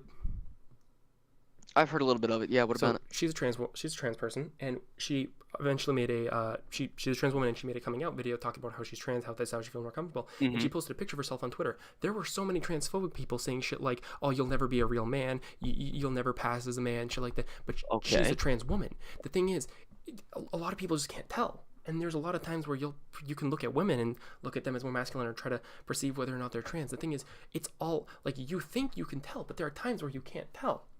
It's why the fucking super straight shit is also dumb, Okay, because but- you can't ever be 100% certain. Look at yes, there are times where you can tell somebody's trans, but you can never look at every individual trans person. You can never look. If I showed you 100 people and they were all lined up, and there were 2 of them were trans, you would not be able to pick. I highly doubt you'd be able to pick out which 2 are trans. I highly doubt it. I want you to realize that you're using a situation of a small fraction of people to cover all people. That's literally what you're doing with your argument here. Using a small fraction of what if scenarios It's to not a small cover fraction. the entirety of it. It's not a small fraction. It is. It is. It's literally not. So you're saying if on average most people aren't trans, correct? Most people aren't trans. Yes, most of the human people are not- population isn't most trans, people right? are not trans as of now. Yes. Okay, so then there's going to be features on them that develop due to male and female development that you can tell whether they're male or female. Okay, but the thing is, Unless that's you one. throw in some wrench of thyroid issues, right? But most people aren't really like that. But here's the thing: What? there's, like for example, if we change it to species, let's say dogs and birds, there is a distinct, clear fucking. If I dress a line. dog up as a cat, is it a cat? Okay, but here's the difference. If we take dogs and birds, for example, and I say, because the thing is, we can look at dogs and we can look at birds and we can draw clear lines. If there was instances where sometimes dogs looked more like birds naturally, or birds had more dog-like features naturally, then there would be some sort of like in between there, in the same sense that sometimes there are people who are born women who look more masculine, and sometimes the people who are born male who look more feminine. This isn't this is how all men look and this is how all women look. Okay. I have a question for you then. What's your question? If I dress a dog up like a cat, is it a cat? You are going. No, off it's subject. no You are because going this. off No, topic here. You It's are going literally off topic cosmetic. here. I cosmetically change the dog to look like a cat. Is it a cat? Okay, here's the difference here, because I am talking because I have never so once you compare dogs disagreed. and birds. I have But never if I did at the one thing with point. dogs and hold on. cats. I have never at one point disagreed that trans women were born men or trans men were born women. I have not once disagreed with that point. And Okay, if you so you're saying that if I cosmetically change the dog to look like a cat, it's still a dog? well, you're trying to take human social roles and apply them to a species. If dogs, You're were able mentioning to magically- cosmetic changes and pronouns. And what pronouns do questioning dogs me- use? Have you ever asked a You're dog what its mentioning pronouns are? pronouns and why I use the pronouns to refer to it. Okay, but here's the thing though. Dogs have a term that refers to them called dogs, right? So if I cosmetically change the dog to look like a cat, is it appropriate to then give it the label cat? And that's a parallel to, okay, if a man who's referred to as he, changes cosmetically to look like a woman, right? Mhm. And you're saying it's more appropriate to call him a she, right? So I'm putting your logic into question because dogs also have terms on them, which is dogs. This I'm is using literally it the right attack now. helicopter meme. Literally, Well, like, there's can a I reason identify why as an that attack joke is helicopter? infamous. There's a reason why that joke is infamous. Because transphobes aren't creative and only have 2 fucking jokes. They literally have 2 It's jokes. because you use an argument of, okay, well, I identify as this, so I have to be this. Because you're taking Like, something fully social. anytime I call Fuchsia In the same a way, guy, right? in- It's he identifies as a woman. It's the same thing. So you say, okay, they only have 2 in jokes, the they only same have way 1 that joke, you but identify you as a only have Marvel 1 fan. argument. In the same way you identify as a Marvel fan. But that doesn't. The problem with that is you're comparing Marvel fan to. Oh, but here's the thing: I don't have to address. You don't have to address me as a Marvel fan. When you speak to me, you don't have to address me as a Marvel fan, and you don't have to acknowledge that. But you're saying if you identify as a woman, I have to acknowledge that. Otherwise, all this yada yada this yada yada that. So you're comparing. You're not comparing the same thing here I am because very you much don't have comparing to the same address thing me here. as a Marvel fan. You don't have to. Okay, but here the only comparison I'm making with you and being a Marvel fan is gender in the sense that I am talking about in terms of social, in terms of human communication, in terms of connection and all that. That is all socially created. That is all a social basis. That is all socially organized. Like, why do we say it's more expected for women to have long hair? Why do we say it? That is social expectations. Yes, and that's However, the thing I'm saying. that's In a got social, nothing to do with my point on the biological features. Okay, and I'm not differences in talking male. about the biological features here. The thing is, Well, you're can- asking me how I know, though, right? We're still talking about Because you how can't be you certain. can determine it. You can be, though, unless there's okay. cosmetic changes. Hold So on, hold on. how How do you? about- Okay, if a okay, dog can I run a thought is experiment real quick? cosmetically changed to a cat, how do you know it's a dog? Can I run a thought experiment real quick? Go for it. Hold on. Give me like 10 seconds. So I'm going to show you. I'm going to send you 2 pictures of women you. in DMs. Okay, I'm going to send you 2 okay. pictures of women. All One right. of them is a trans woman, and one of them All is right. a cis woman. I want you to tell me. Oh, I know this before. I know what you're doing here. I want you to tell me which one of these is a trans woman and which one of these is a cis woman. hmm I know what you're doing here. I've seen this before. Which one is it? The second one. No, they're both cis women. Okay. I googled. See, like, exactly. I knew this was fucking happening. Okay, so I've done this before, and So you've literally thought it disproven the was the fact same because thing. you said I can always tell because I'm just biology. running with your so scenario. I told you I've dealt with able it to before. tell. You should have known. If it's so obvious, you should have known right from the get-go. I'm giving you your They're both answer cis. because I know this scenario before. This is very common. I've dealt with this before, and actually, I can pull up that I've dealt with this before because I dealt with this on one of my, actually 3 of my Twitter accounts before. It's the same scenario of okay, it happens twice, and well, it happens 2 ways. You either provide 2 cis men and say which one are trans, or 2 cis females and say which one's trans, or very occasionally there actually is a trans individual thrown into that category of which one is which, and they often choose a trans man who's I can't remember his name or whatever. He's got like this mustache, right? They always choose between this one guy that he's a wrestler, and they always choose between this trans man or whatever that had a really good transition, right? They always choose between 2 of those, or they do the same thing that you just did. I'm just playing along with what you're doing because I know exactly that. But the problem with your argument is, right, is you're saying, okay, well, if people can cosmetically change themselves to this, right? And you're saying people can cosmetically change themselves, how can you tell? And the point is that the majority of the time, people don't always do cosmetic changes. I can tell you this now, the majority of the population hasn't had cosmetic surgery, right? Mm-hmm. Would you agree with that? Okay, exactly. So you're using a small fraction of the population and an even smaller one of cosmetic surgery, and then you're saying, okay, well, if I can't do my dog analogy, right? But you then bring up Marvel fan, but the problem is you don't have to address me as a Marvel fan. You don't have to when you're speaking to me. You may know that I like Marvel, but you don't have to address me as though I 100% like Marvel. Like, you don't have to do that. That's not the same equivalence. You're saying that if someone is a trans woman, that they have to be addressed with those pronouns. That's not the same thing. It's respectful as to Marvel. address them as those pronouns. That's what you consider respectful, and that's fine. No, that that's is fine because this is respectful. naturally subjective. This is naturally subjective. The It's problem, not. right? But it is. If though. someone directly says, Respect and calling me disrespect this is makes me naturally feel. subjective. If someone directly tells you, if you call me this, I feel disrespected, and I don't But disrespect is naturally subjective. No, if someone straight up says, if you call me this, I feel disrespected, and then you call them that, that is disrespectful. I feel disrespected. Thank you. What did I feel disrespected? If you feel something, that is subjective. Okay. If you're telling, unless you can 100% feel it, like legitimately feel it, and not in the reference of emotions, which emotions are subjective, then yeah, that is subjective. Respect and disrespect are subjective things. Okay, so, but why would... Okay, but if you even say that it is subjective, that means that if somebody has an opinion, if somebody has the subjective feeling that a certain word makes them feel disrespected, what would be the purpose of calling them that if there's no negative to not calling them that and calling them by a different word?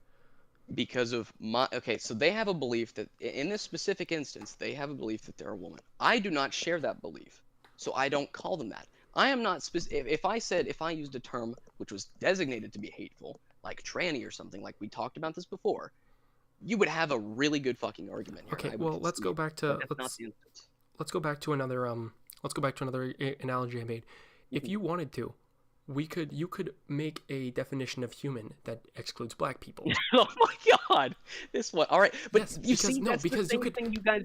But that's the same. You thing could you did with biologically gender, do that, and then if I called a black person non-human, and they said but that's kind of fucked up and disrespectful. You're not seeing the irony here, though. You change the okay. You're talking about changing the definition so that something isn't considered, or black people aren't considered to be human, right? But then the irony is you had to change the definition of gender for this to even be a conversation.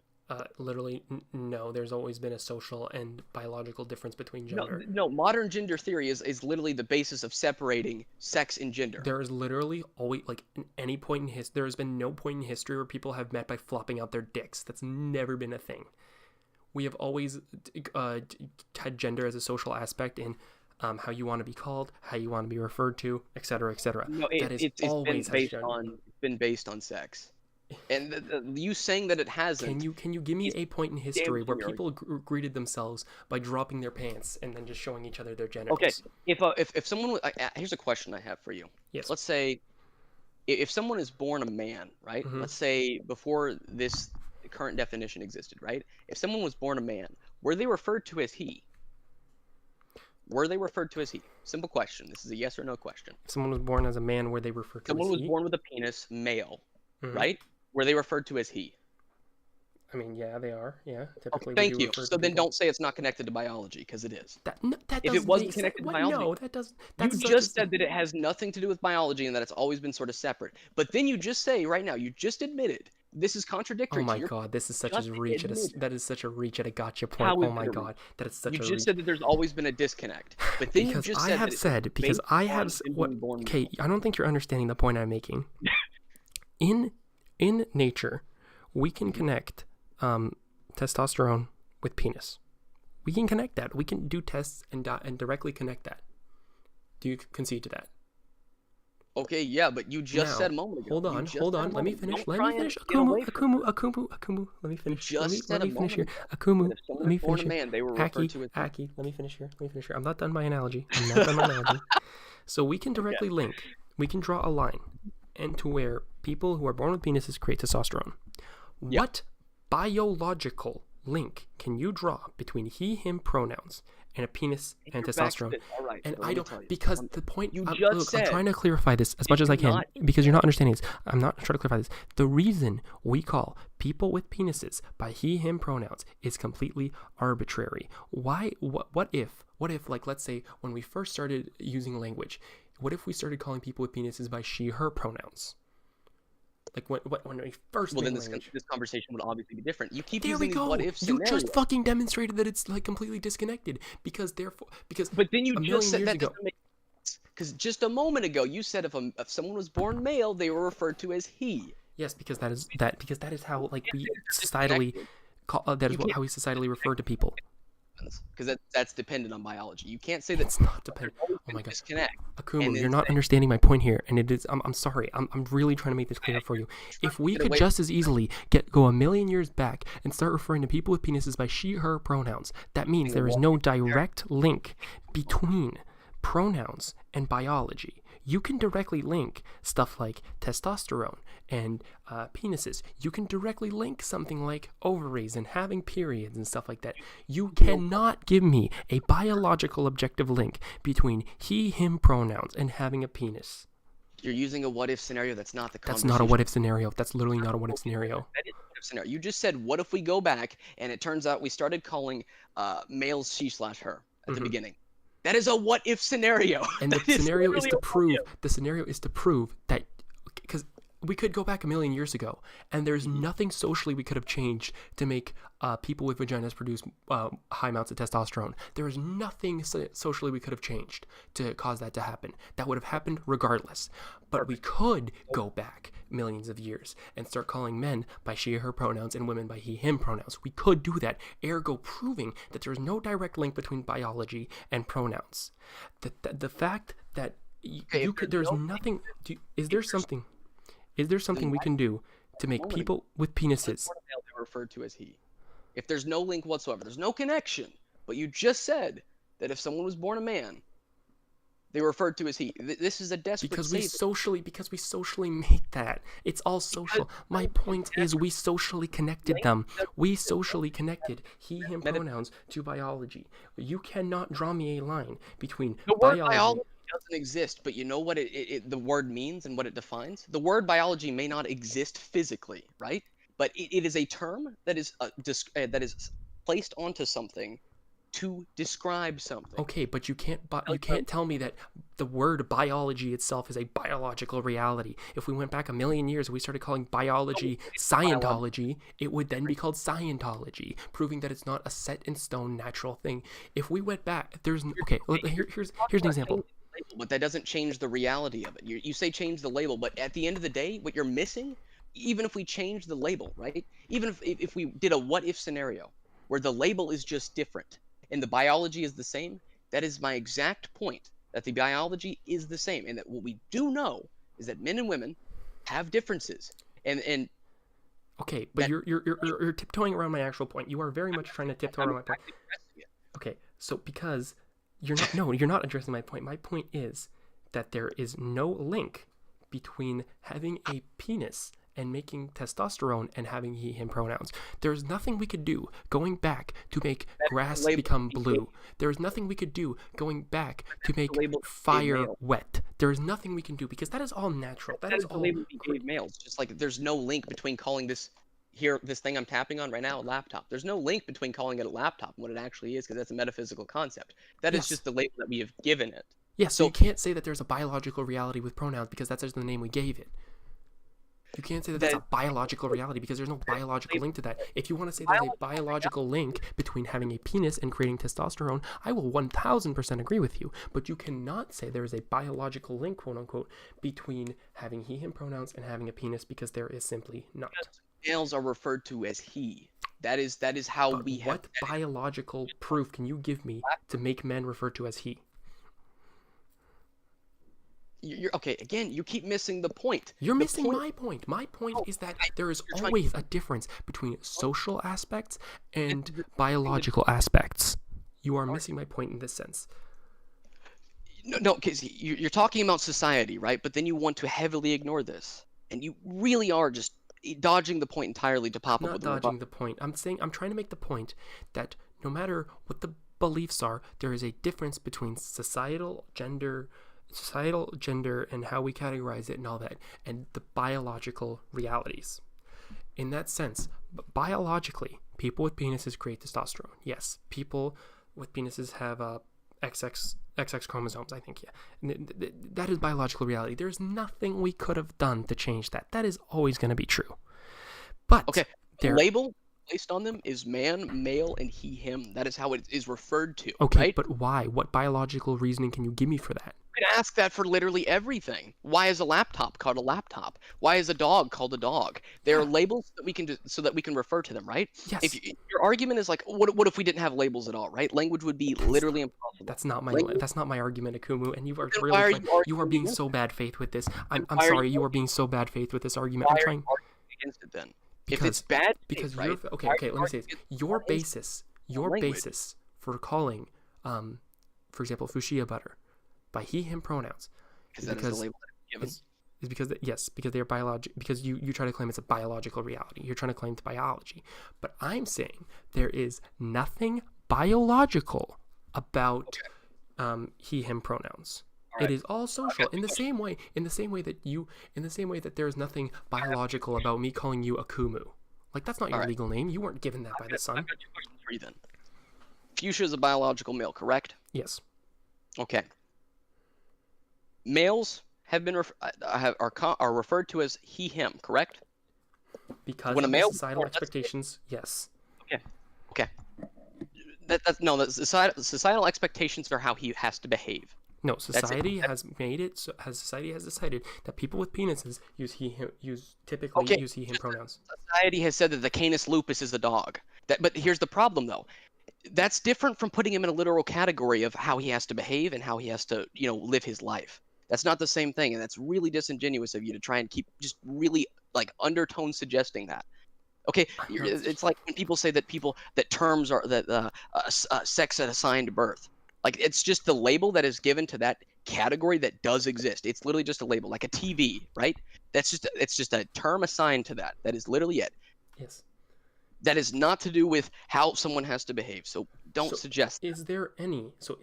Okay, but that's not the argument I'm making here. The argument I'm making here is you keep saying that you are going to call trans women by he him pronouns because that is biologically correct, and I am making the argument that there is no biological base. Yes, we refer to people born with penises as males with he him pronouns. Yes, but that does not give us a biological basis to do so.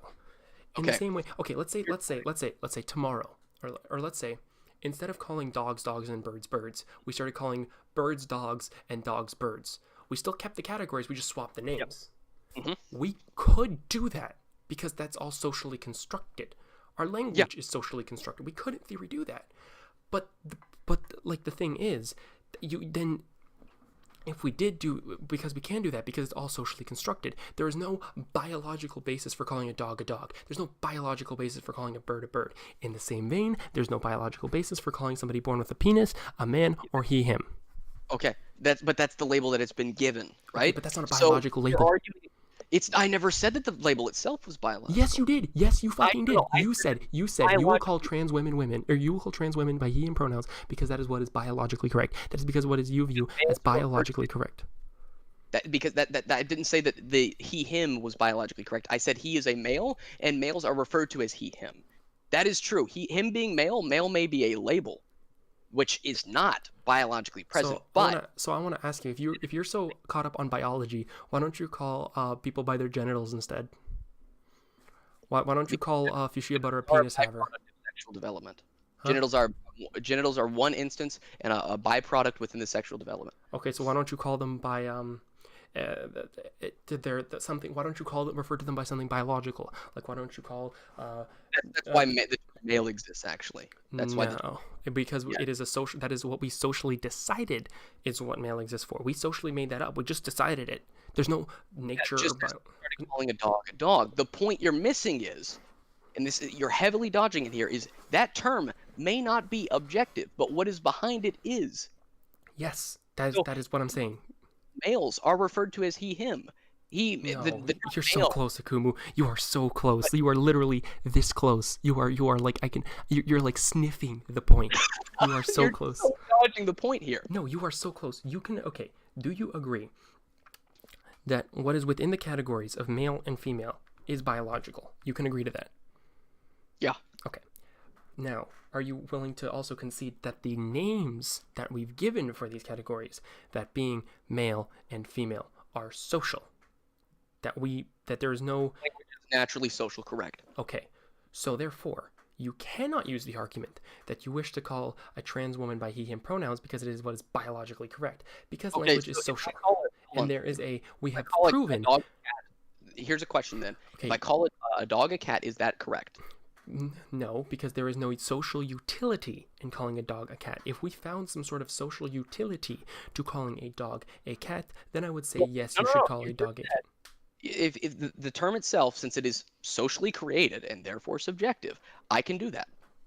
Well, by your own argument here, I could do that. Well, if there was some sort of like basis And for I doing want you so. to, this is also something that like I talked with Bunk with about, because this is the same talking point that he used, by the way, as you're using an argument that would apply to every single label, by the way, because this is how all labels are formed, Yes, because all labels are and socially constructed. Yes. to go up against one label. Well, specifically a set of labels. That's what you're using an argument that would literally go up against all labels for Well, just a because we don't have a real basis for questioning all labels. We don't have a basis for questioning why we call dogs dogs and cats cats. We do have a basis for referring to transgender people by their preferred pronouns because we have seen that it is more comfortable for them, it is more convenient for us, and it is easier to just kind of trust them on whatever they feel more comfortable with. And like you already admitted that the labels associated with those biological roles are subjective. That you're making an argument that would go up against all labels for just a set of labels. Yes. I want you to. This is the problem with this argument. Here's the difference. Here's the big difference. We don't have a basis for changing those labels. For example, lettuce used to be called a meat. We used to call any food a meat. Then we realized that there was a utility in putting meat in its own category and different food groups in different categories. But so someone could say, like, biologically or naturally, lettuce was a meat because that was the. Calling a cat a dog, then I can do so. That Well, if you're talking about what would be the utility in that? What would be the utility in calling a cat a dog? My comfort. What comfort? It's the same argument. Comfort, which is naturally. But is there a provable comfort in that? My comfort. If I feel comfortable, I'm saying I feel comfortable. By your own argument, if I say I feel more comfortable calling a dog a cat, then I can do so. Okay, if you personally would prefer to call a dog a cat, and that really made you more comfortable in your day-to-day life. Then by your own argument, then yeah, I could. You could, yeah. If that's really what made you comfortable, fucking. And that's why I find it really stupid and really archaic. And you're making an argument that would go up against all labels just for a few labels that you personally don't like. And it's not even labels that I personally don't like. No, Akumu, you're literally ignoring something I'm saying. You are ignoring my full argument to cherry pick parts out of it. I'm not cherry picking anything. You're making an argument because we have a basis for changing this label. That is the biggest difference. We have a basis for changing the label. That is the basis. If you can provably show that it would make people more comfortable or make it in some way easier to start referring as dogs to cats, in the same way that we saw it easier to stop referring to lettuce as a meat, then I would concede that we should do that. But as of now, you're just saying, oh, what if we did this? What if we did that? But you don't show any actual utility. You don't realize that I'm bringing what ifs just like you brought what ifs. Okay, but my what ifs are actually happening. Is there people who are saying that we should start calling cats dogs? Is that an actual thing that's happening? Your what if about going back in time and changing it so that we called males she/her did not actually happen. Okay, just like, but you're missing. Oh my God, Akumu, you are so. It is frustrating because you are so damn close to the point. You are literally a fraction of a hair you're away. saying that the labels are subjective and therefore can be anything, and utility is comfort. But the problem is you're arguing up against all labels. You are using an argument that would apply to all labels to apply it to a few labels. That is what you're doing. You are using an argument that would apply to all labels. Yes, it would apply to all labels. If we found that we had more utility in changing a label, if it made it more useful for some reason to change a label, then I would most definitely say we should change that label. In the same way, we found it more useful to stop calling lettuce a meat. If we see utility in changing trans people's pronouns because statistically it makes them happier, it makes them more comfortable, it makes less of them kill themselves. If that's what people want to do, and I've said this before and I will say it again, if that is what other people want to do, they have that prerogative. Why? Because again, this is about how people choose to want to do things. If people don't want to believe in that, they don't have to, and they don't have to participate in something they don't believe in. Okay, well, this is what you're using something I call fluff language. You are giving trans people basic respect to a disagreement. No, it's not basic respect. Respect is subjective. Respect is subjective. Respect and disrespect is extremely subjective. One basic thing we can say is respect is calling people by the name they want to be called. If you want to be called a Kumo, so I refer to you as a Kumu. If I started calling you fucking pee piss baby, that would be kind of disrespectful. I'm not saying you'd freak out about it, but objectively you can look at that and say that's kind of disrespectful. Well, not really, because again, you're comparing, saying that, which is in an attempt to antagonize, which is you're comparing that to literally just calling someone that is a male by he, him pronouns, which is what Because males are. we've already agreed that the labels associated with those things are not Okay, biologically so accurate. then I should If you start want to calling it fetishize dog. biology, That's if you want to fetishize biology, Akumu, and be so like, oh, we have to be biologically correct, then I would expect you to call everybody with a penis haver or something along those lines, and everyone with a vagina Well, a vagina haver. Because the penis is actually something that is within the category of male. That's why we have that term. But the category of male is subjective, and that is No, not an the objective. label itself is subjective, not the category. Okay, yes, but the label is subjective. Therefore, you can't use the label to go based off biology. You can't do that. Haver is also a label, but it's there to represent something that is objectively true. So again, you're literally making arguments that eat up your. Here's the thing. When you call somebody a penis haver, you are objectively saying that they have a penis, and if they have a penis, that is objectively true. Now, if somebody would rather call their penis, if someone would rather call their penis like a dick, if that's what they would rather do it, then And all of these you are presenting are the exact same as male, which are labels that are, which in your own words and what we agreed to, labels are subjective. The point is, what we call that category is male. You can say that's subjective all you want, but at the end of the day, that is what we have given that is what we have given that category, male. Okay, but that is not but there's no biological basis in that. Which is my point, because you're trying to fetishize biology. You are trying to fetishize biology, but you're not using a biological basis for that. And there's no biological basis in calling this dog a dog, but we do. That is the label we have given it. Just as male and female, they exist. Here, let me ask you something. Labels Why do we call a dog a dog? Because that is the label we have given it. Okay. Now, if I were to start calling a dog now, but that is not there's nothing objective we can point to refer to it as a dog. So if somebody wanted to fetishize this thing of objectivity, you could call it a four-legged mammal or something like that. Or you can just call it a mammal or something along those lines. And that would be more objective. A mammal would also be, in your own argument, a subjective term. Yes, because you're using. My point is, they're the one trying to fetishize biology, but while using subjective terms. Because those terms are what's given to it. Just as, okay, trans. The term trans is subjective then by your own argument. Trans woman is highly subjective. So, like, you're making arguments that kill your own argument without realizing it. How does that kill my own argument? How does the word trans mean You're subjective? arguing Because against trans is a because of labels you do not like. Okay. That is what you're doing. Let me try to simplify this to the most basic of terms. The reason why I want to try to change the terms of which pronouns to use is because there is a net benefit in doing so. You're following me so far? Which is based on subjectivity. So your argument is, okay, let's change. But if a lot of people say that subjectively does help them, do you not see a basis in then changing that term? If a bunch of people subjectively say, you know what, this makes changing this would make me more comfortable, do you not see? You're saying these terms are subjective based on the fact of the terms alone. Yes. Then saying those terms should be changed based on subjective opinion. No matter what you do, it's going to be subjective in your own argument. Yes. You're using objectives to try and back subjectives here. Yes. That is exactly what I'm doing, because it is a subjective term that we should be able to subjectively change it if it provides a objective benefit. Is that what we call the label male is male, just like what we call a dog is dog, right? That's how I refer to the dog, right? So me saying, okay, fuchsia's male, that is objective. The label is not objective, but the statement is still true. Okay, but like I can say I'm like this microphone in my hand right now. These are words to describe what is happening. I have my microphone now in my hand. But there's no biological basis for it, which is what I'm trying to say. You are the one who fetishizes biology and fetishizes we need to be biologically correct. It's biologically correct to call him these pronouns, but there's no biological basis to call anybody he, him pronouns. There's no biological basis to call anybody she, her pronouns. There's no biological basis to that. Because that's all subjective. And the fact that we can go about our day calling trans people by the proper pronouns and there's no net harm. Male is the term that we have given that. Yes. Right? Yes. We also call men. We refer to men as he, him. Mm-hmm. Female, woman, she, her.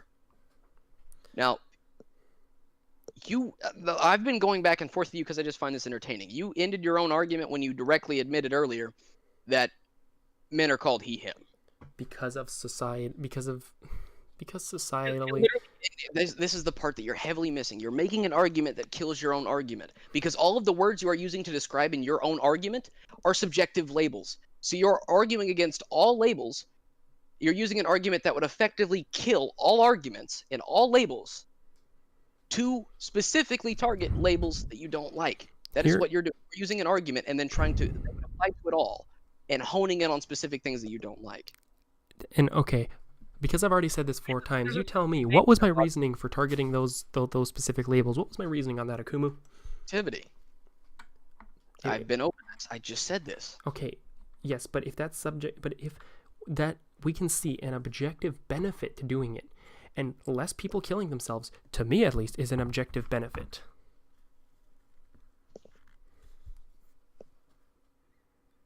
So you're claiming all words are subjective, which is fine, but here's the thing, and you know what, and I said this before and I'll say this again, that is perfectly fine for people to do. However, to make the claim that everyone needs to do it, or that you have to do it, or that if you don't do it, it's inherently disrespectful. Literally anything is disrespectful. Anything can be seen as disrespectful. Okay, but here's what you're not understanding. Not every word... You're using subjectives to try and reinforce objectives, which is the only time I can really actually agree with Bunk on with this, is the fact of what I did during the debate at one point, which was using subjectives to try and reinforce objectives. That's what you're doing at this very moment right now. And then also, again, not realizing that your argument would apply to all labels in existence.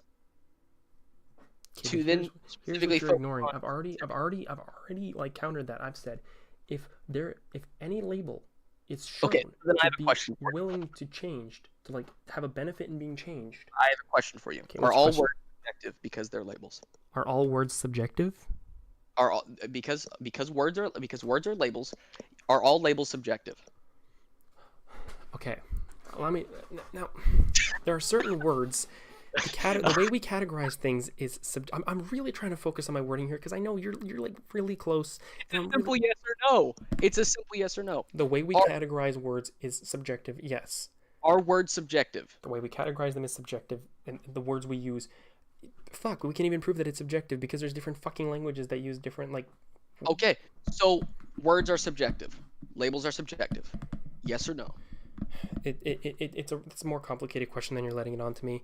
I'm not, because you just said that the words that I'm using, male or man, he, him, those are all subjective. Male may not biologically exist, but the category exists. That's what you said. The category exists, but the word and the label attached to it does not, and that makes it subjective. That is your own argument. That argument would apply to all words, because words can be applied to something objectively there. This TV is objectively there, but the term there, TV, in your own argument would be subjective. Mm-hmm. And then language also accentuates that point of how subjective words are. So if all words are subjective, you're using an argument that not only applies to the words that you are speaking, but all words in existence to target specific words. That's actually a specific logical fallacy. I can't remember the name of it, but it's where you use an argument that encompasses more, that negatively impacts your argument to specifically cherry pick what you want it to affect. How does it negatively impact my argument? I've clearly stated my basis for wanting to change these terms, but you just keep ignoring it. Are using an argument that affects all labels, including the ones that you are advocating for, to then target specific labels. You are using an argument. You don't have the same basis for every label to change it. There have been labels that have been changed throughout history in terms and language. We've changed labels in history because we saw more of a use in changing them. Okay, listen, I'm trying to explain my argument because you're so close to understanding this, dude. You're so close. You're definitely ignoring the point here. You're ignoring my point here to go off to some sort of tangent. You're saying that I can apply. Yes, you could. Yes, you could. We could argue about changing every word in existence and every label and every category. We could. We could subjectively try to change that. Yes, but would there be a utility to it? Is my which is naturally subjective. So here you are. No, we can object if a majority of people say that is subjective. What people like and dislike is subjective. Okay, I'm not talking about like and dislike. I'm not talking about like and dislike. I'm saying about utility. If let's say a bunch of people started saying, you know what, it would be easier for all of us if we started calling dogs cats and cats dogs. If everybody just said that would be easier for them, then I would That make is the argument. subjective right there. Okay, but if everybody is saying, but if we go by a popular opinion and say that everybody is saying that would be easier for them. Popular opinion. Are you not hearing the word you're letting out of your mouth right now? Here's the thing. When it comes to language is something that is used to make communication easier. Exactly. So if a majority of people say, if a lot of people say it would be easier for us to change this term, then would there not be a basis to change it? If a lot of people said it would be easier to communicate, it would make more sense to call cats dogs and dogs cats. That would be easier for you. That would be easier for us. Would you not see then a basis to do it? That is subjective, just as the labels are. No. Akumu. Listen, you keep getting close, then you just keep dive bombing off course. Listen, you're eating up your own argument. No, the purpose of language is utility. The purpose of language is for utility. It's to make communication easier. We're not like cavemen where we gotta clap to each other to communicate and point. No, we have language, and we communicate. We use language because that's the easiest way we can communicate. It's easy. There's a reason why we like to speak our native tongue, because that's easier for us, right? Ergo, if a bunch of people started saying it would be easier for all of us and it would be a net benefit for all of us, and it would be more useful for all of us to change these terms and to change these categories, would you not see a benefit to that? Or would you not see the basis to change it? It's changing terms that you already said subjective for subjective reasons, which in and of itself it's like an Ouroboros. It's just a repeated eating is what you created. But here's the thing: if a bunch of people say that it is easier for them to, if a bunch of people hold this opinion that it is more easier for them, do you not see a purpose to make a more societal change to use that term? If all the labels are subjective to begin with, using subjective reasonings to change the labels, that is an Ouroboros. That is a paradox right there. It is not. It is literally that not. is it's a paradoxical argument, is what that is. It is not. It is literally not. You're saying all labels are subjective, and then advocating for the changing of the meaning of them based on subjectivity. No, I'm not saying based on subjectivity. I'm saying if a majority of people would find it easier and more useful. If people are saying this is more useful or this is not more useful, that is opinion, which is subjective, just as the labels are subjective. That is a paradoxical argument. Okay, let me just. I'm trying to think of an analogy to get my point across better. I'm trying to think of an analogy to make this make more sense, because it's clear something's getting lost in translation, and honestly, I don't fucking know what. I don't know what's getting lost in translation. Okay, I'm going to reiterate your words, and you tell me if I'm correct, and then I'll continue. Okay. Labels are subjective, correct? Yes, the way we use that, the way we label stuff is subjective based on time periods and all that, and usefulness within the time. Okay, so the labels are not subjective. All right. No, so that's not what I said. You said labels are subjective. Yeah, labels are subjective based on the time and how useful they were at the time. Okay, so meaning labels are subjective, yes or no? Yes. This is not, okay. So then you're saying, do I believe? This is what you're asking me. Do you believe we should change how these labels, what is defining these labels, what we place these labels on, based on whether people deem it easier or harder? Yes or no? Yes, because that is the way we use language to make communication easier. And if changing words would make communication easier, that would better serve the purpose of... Because of labels, you want to change that based on the subjective opinion of people. That is literally an Ouroboros kind of argument. That is a paradoxical argument. Because you're boiling it down to the absolute, like, bare bones to try to, like... No, I just reiterated your argument, and you said yes to both pieces. Because I am trying to further elaborate, and you're ignoring my further elaboration. Yes, it is subjective based on the time period to when it was made.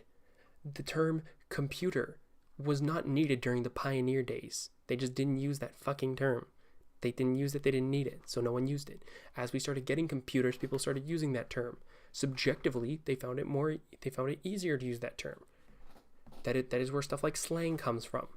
Okay, so you're not advocating for the changing of male and female, correct?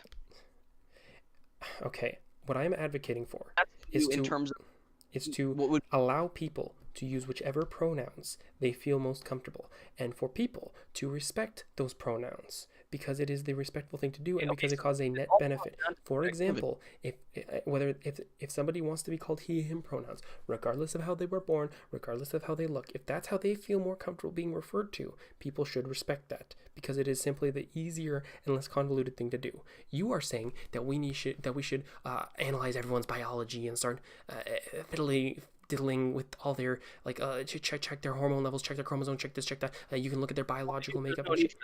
our Y factor is the determining thing. Okay, but you don't see their X and Y factor during every social. You do see how their body develops, unless they. Okay, but there are so many. But there are so many ways you can change that, to the point Cosmetic. where you cannot know. There's points where you cannot know whether or not where you cannot know whether or not that person is like what that person's biology is. I'm talking in a purely social aspect, in terms of stuff that would come up in a social aspect. Okay, if you look at someone, right? Mhm. Unless they've had cosmetic surgery or have done cosmetic things like makeup and so on, you can tell due to features that are from biology How many people use makeup? that I'm making, right? You're using cosmetics or intersex, which doesn't support your argument, but whatever. You're using 1.7% of the population to try and say that covers Redheads it all. are like 2% of the population. You're trying to push down the number, and 1.7% of 2 billion is still, or 7 billion is still a lot of people. Akumu. The point is that you're using that 1.7% to try and argue against the majority here. But then you want to talk about subjectives. And I'm not, and even then you don't want to talk, and even then it's not always the majority, because the thing is, this is why biology is like a spectrum, because there's no like clear line you can draw, because you can always find exceptions to every rule you can place on men or women on those categories. You can There's always not find exceptions. Y factor. There has not I'm been a talking in single a social aspect, Akumu. For the last fucking time, I'm talking. said that biology is a spectrum. Then you're talking about I'm talking about in terms of what you can see, like, on them biologically, in terms of how biology affects their bodies and all that, in terms of like their facial structure, their body structure, all that. You can see that, but like there's exceptions to every rule on how you categorize that, because you don't see people's X and Y factors in every day-to-day conversation. that statistically more men are taller than women. Okay, but are you saying that there are no women who are taller than no men? Thank you for proving my point. I mentioned this earlier, and I said this earlier. This is what Bunk did. This is what Aphotic did. If you state that if only women can give birth, they say that, well, there's some women that can't. Yes, The because point that's true. The point isn't that all women can. The point is that only women can. You're missing the nuance in the statement. Intentionally doing so. Okay, at this but point. you can't. But if not all women can give birth, you can't attribute that category to. Okay, here. Let me give you an analogy. How many dogs have wings? A woman can't give birth. How many because dogs have wings, Akumu? How many dogs have what? Wings. No dogs have wings. No dogs have wings. So You're would it talking be about- fair? Would it be fair to put in that category that dogs are creatures with 4 legs who are mammals who are furry who don't have wings? Would that be fair to put in that category? Have wings because they don't have wings already. Yes. If they had wings and some didn't, you'd have an argument here if they have wings and then some didn't. Unfortunately, no, you're that's not understanding. No, the point I'm making here is you can put that in that category of dog that they do not have wings. You cannot put the category of giving birth in the category of women unless you want to bite the bullet and say that women who cannot give birth are less of women. Unless you want to pull up Sargon of Akkad and bite that bullet. This is a really common and really poor talking point. No, The it is exactly. You are just not understanding my point. statement is that only women can give birth. Okay, but if you look not all women can, if not all women can give birth, then you cannot put that category in the category of women. And the only people that have been able to give birth are females. That is a woman. So you're arguing. But if not all women, can every single woman alive give birth? Yes or no? I never said that. I said only. Okay. If they can't, then you cannot put that in that category of women because there are exceptions to that rule. Majority can. That's the problem. And not only that, but let's see here. Some can't for health reasons that are pretty much, like I said, another wrench in the scenario, or some even See, this is like what you keep fucking doing, and I don't know why. You keep trying to construct this like every time I try to give you any kind of like exception to any rule, that's a wrench, that's a wrench, that's a wrench. you haven't given a single I exception. have here. given you so many exceptions, Akumu. I've given you so many real world scenarios that actually happen in the real world, and you keep saying that's a wrench, that's a wrench, that's a wrench. And the best comeback you can give to that is, what if I dressed the dog up like a cat? You are so bad faith in this argument. It's fucking hilarious. The problem is, you made the argument that if someone had cosmetic surgery, how would you perceive them? So I asked you a similar question. You have a problem with me when I say if you cosmetically change the dog to look like a cat, but then you use the same argument in terms of people getting cosmetic changes. But then you're saying, oh well, my what ifs aren't a problem. But then you make a problem with other what ifs. And then when I say that only women can give birth, you're like, well, no, you can't say all women can. The statement isn't that all can. And I've said this repeatedly. The statement is that only women can, just like only men can produce sperm. But if not every woman can give birth, then you can't put that as a categorical factor of women. You can't, actually, because other factors prevent women from giving birth. Okay. And the majority of women can give birth. So if a woman is just born and she's just infertile, like she cannot give birth in any way, is she less of a woman? She is still a woman. Just then because you can't use that as an argument towards women. You can't, because it doesn't apply to every woman. The only way you can logic your way out of this is to bite the bullet and say that women who can't give birth are less of women. You're ignoring the nuance here. The I'm nuance not ignoring any nuance. No. Give not the statement at all. The statement is that only women can give birth. You'll present a single case of a man giving birth. Present a single case. Okay. Well, actually, hold on. Let me give you another question. How many times in a daily social communication have you seen a woman just give birth just on the spot there? How many times has that happened? Daily. Huh? Women give birth daily. No. I mean, like you're out, you're hanging with your friends, and then a woman just shows up and just plops out a baby right there. How often does that happen? Well, she would go to the hospital to give birth. Okay, but again, how often does that just happen? Are you asking me how do I know how women give birth? Because I'm talking about how biology and how the social aspect of all this is completely different. If you looked at two cis women, one has a barren womb and can't give birth. One has a completely healthy woman can give birth. Socially, you would not be able to tell me which one is which without asking them. You couldn't tell me. You just couldn't. Okay, I'm going to say this again. The ability to give birth is not what's determining of a woman. That is just what women are capable of. That does not mean they're less of women. The statement is not all women can give birth. You are trying to use the term giving birth as a factor in the category of women. Is that correct? An example of a man giving birth. Please do, if you can. Okay, no, but here's the thing. Do you know why in science, when we're categorizing animals, why they're so specific on species? They're so specific, like why there's like 11,000 different types of ants. Because there's differences between those ants. Yes, and some of those differences are very fucking minuscule, and they are very small. But when it comes to humans, you are saying, oh, well, some women can give birth, but some can't, so we'll just lump them in the same category. That is not how we categorize things. That's because the problem, you're comparing ants to humans. Humans are biological, but they're not ants. They're not insects. This is called a reductio ad absurdum, and you are really reaching for points at this point. You are not understanding my analogy. Here's the problem. Species, right? Species is a category for different types of biological life. You have mammal, which is a instance of a category of biological life. You have insects, which are their own. Humans don't exactly function exactly the same as Who's reaching for points? Oh, Kumo, what's up? It's fucking crazy. It's crazy. So you bring up ants, right? The problem with your comparison with ants, right? Let's say fire ants and you have normal ants, right? The problem with that is that ants biologically are different to humans, right? If you were to bring up another mammal, I would gladly discuss that Akumu. with you, get into the specifics. Akumu. But you brought up fucking Kumo, ants. buddy. That's not the point of my analogy, and you fucking know this. This is why I'm saying you're becoming bad faith. At least in your bunk debate, I could admit you were actually seeming like you were good faith and like you were actually trying to make an argument. Here, I can tell you're being fucking bad faith because I know that you know that is not my point. My point is, when we're classifying other species, we are so specific on every difference between the species. Here's but when the it comes problem. to women, you are now trying to put two differences. You are trying to say, oh, this woman can't give birth, but this woman can't, so put them in the same category.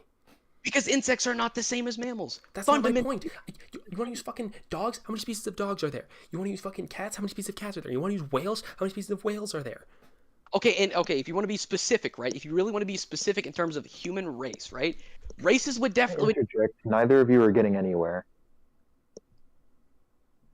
like, you have humans that are Do I have Asian, both of your permission to interject?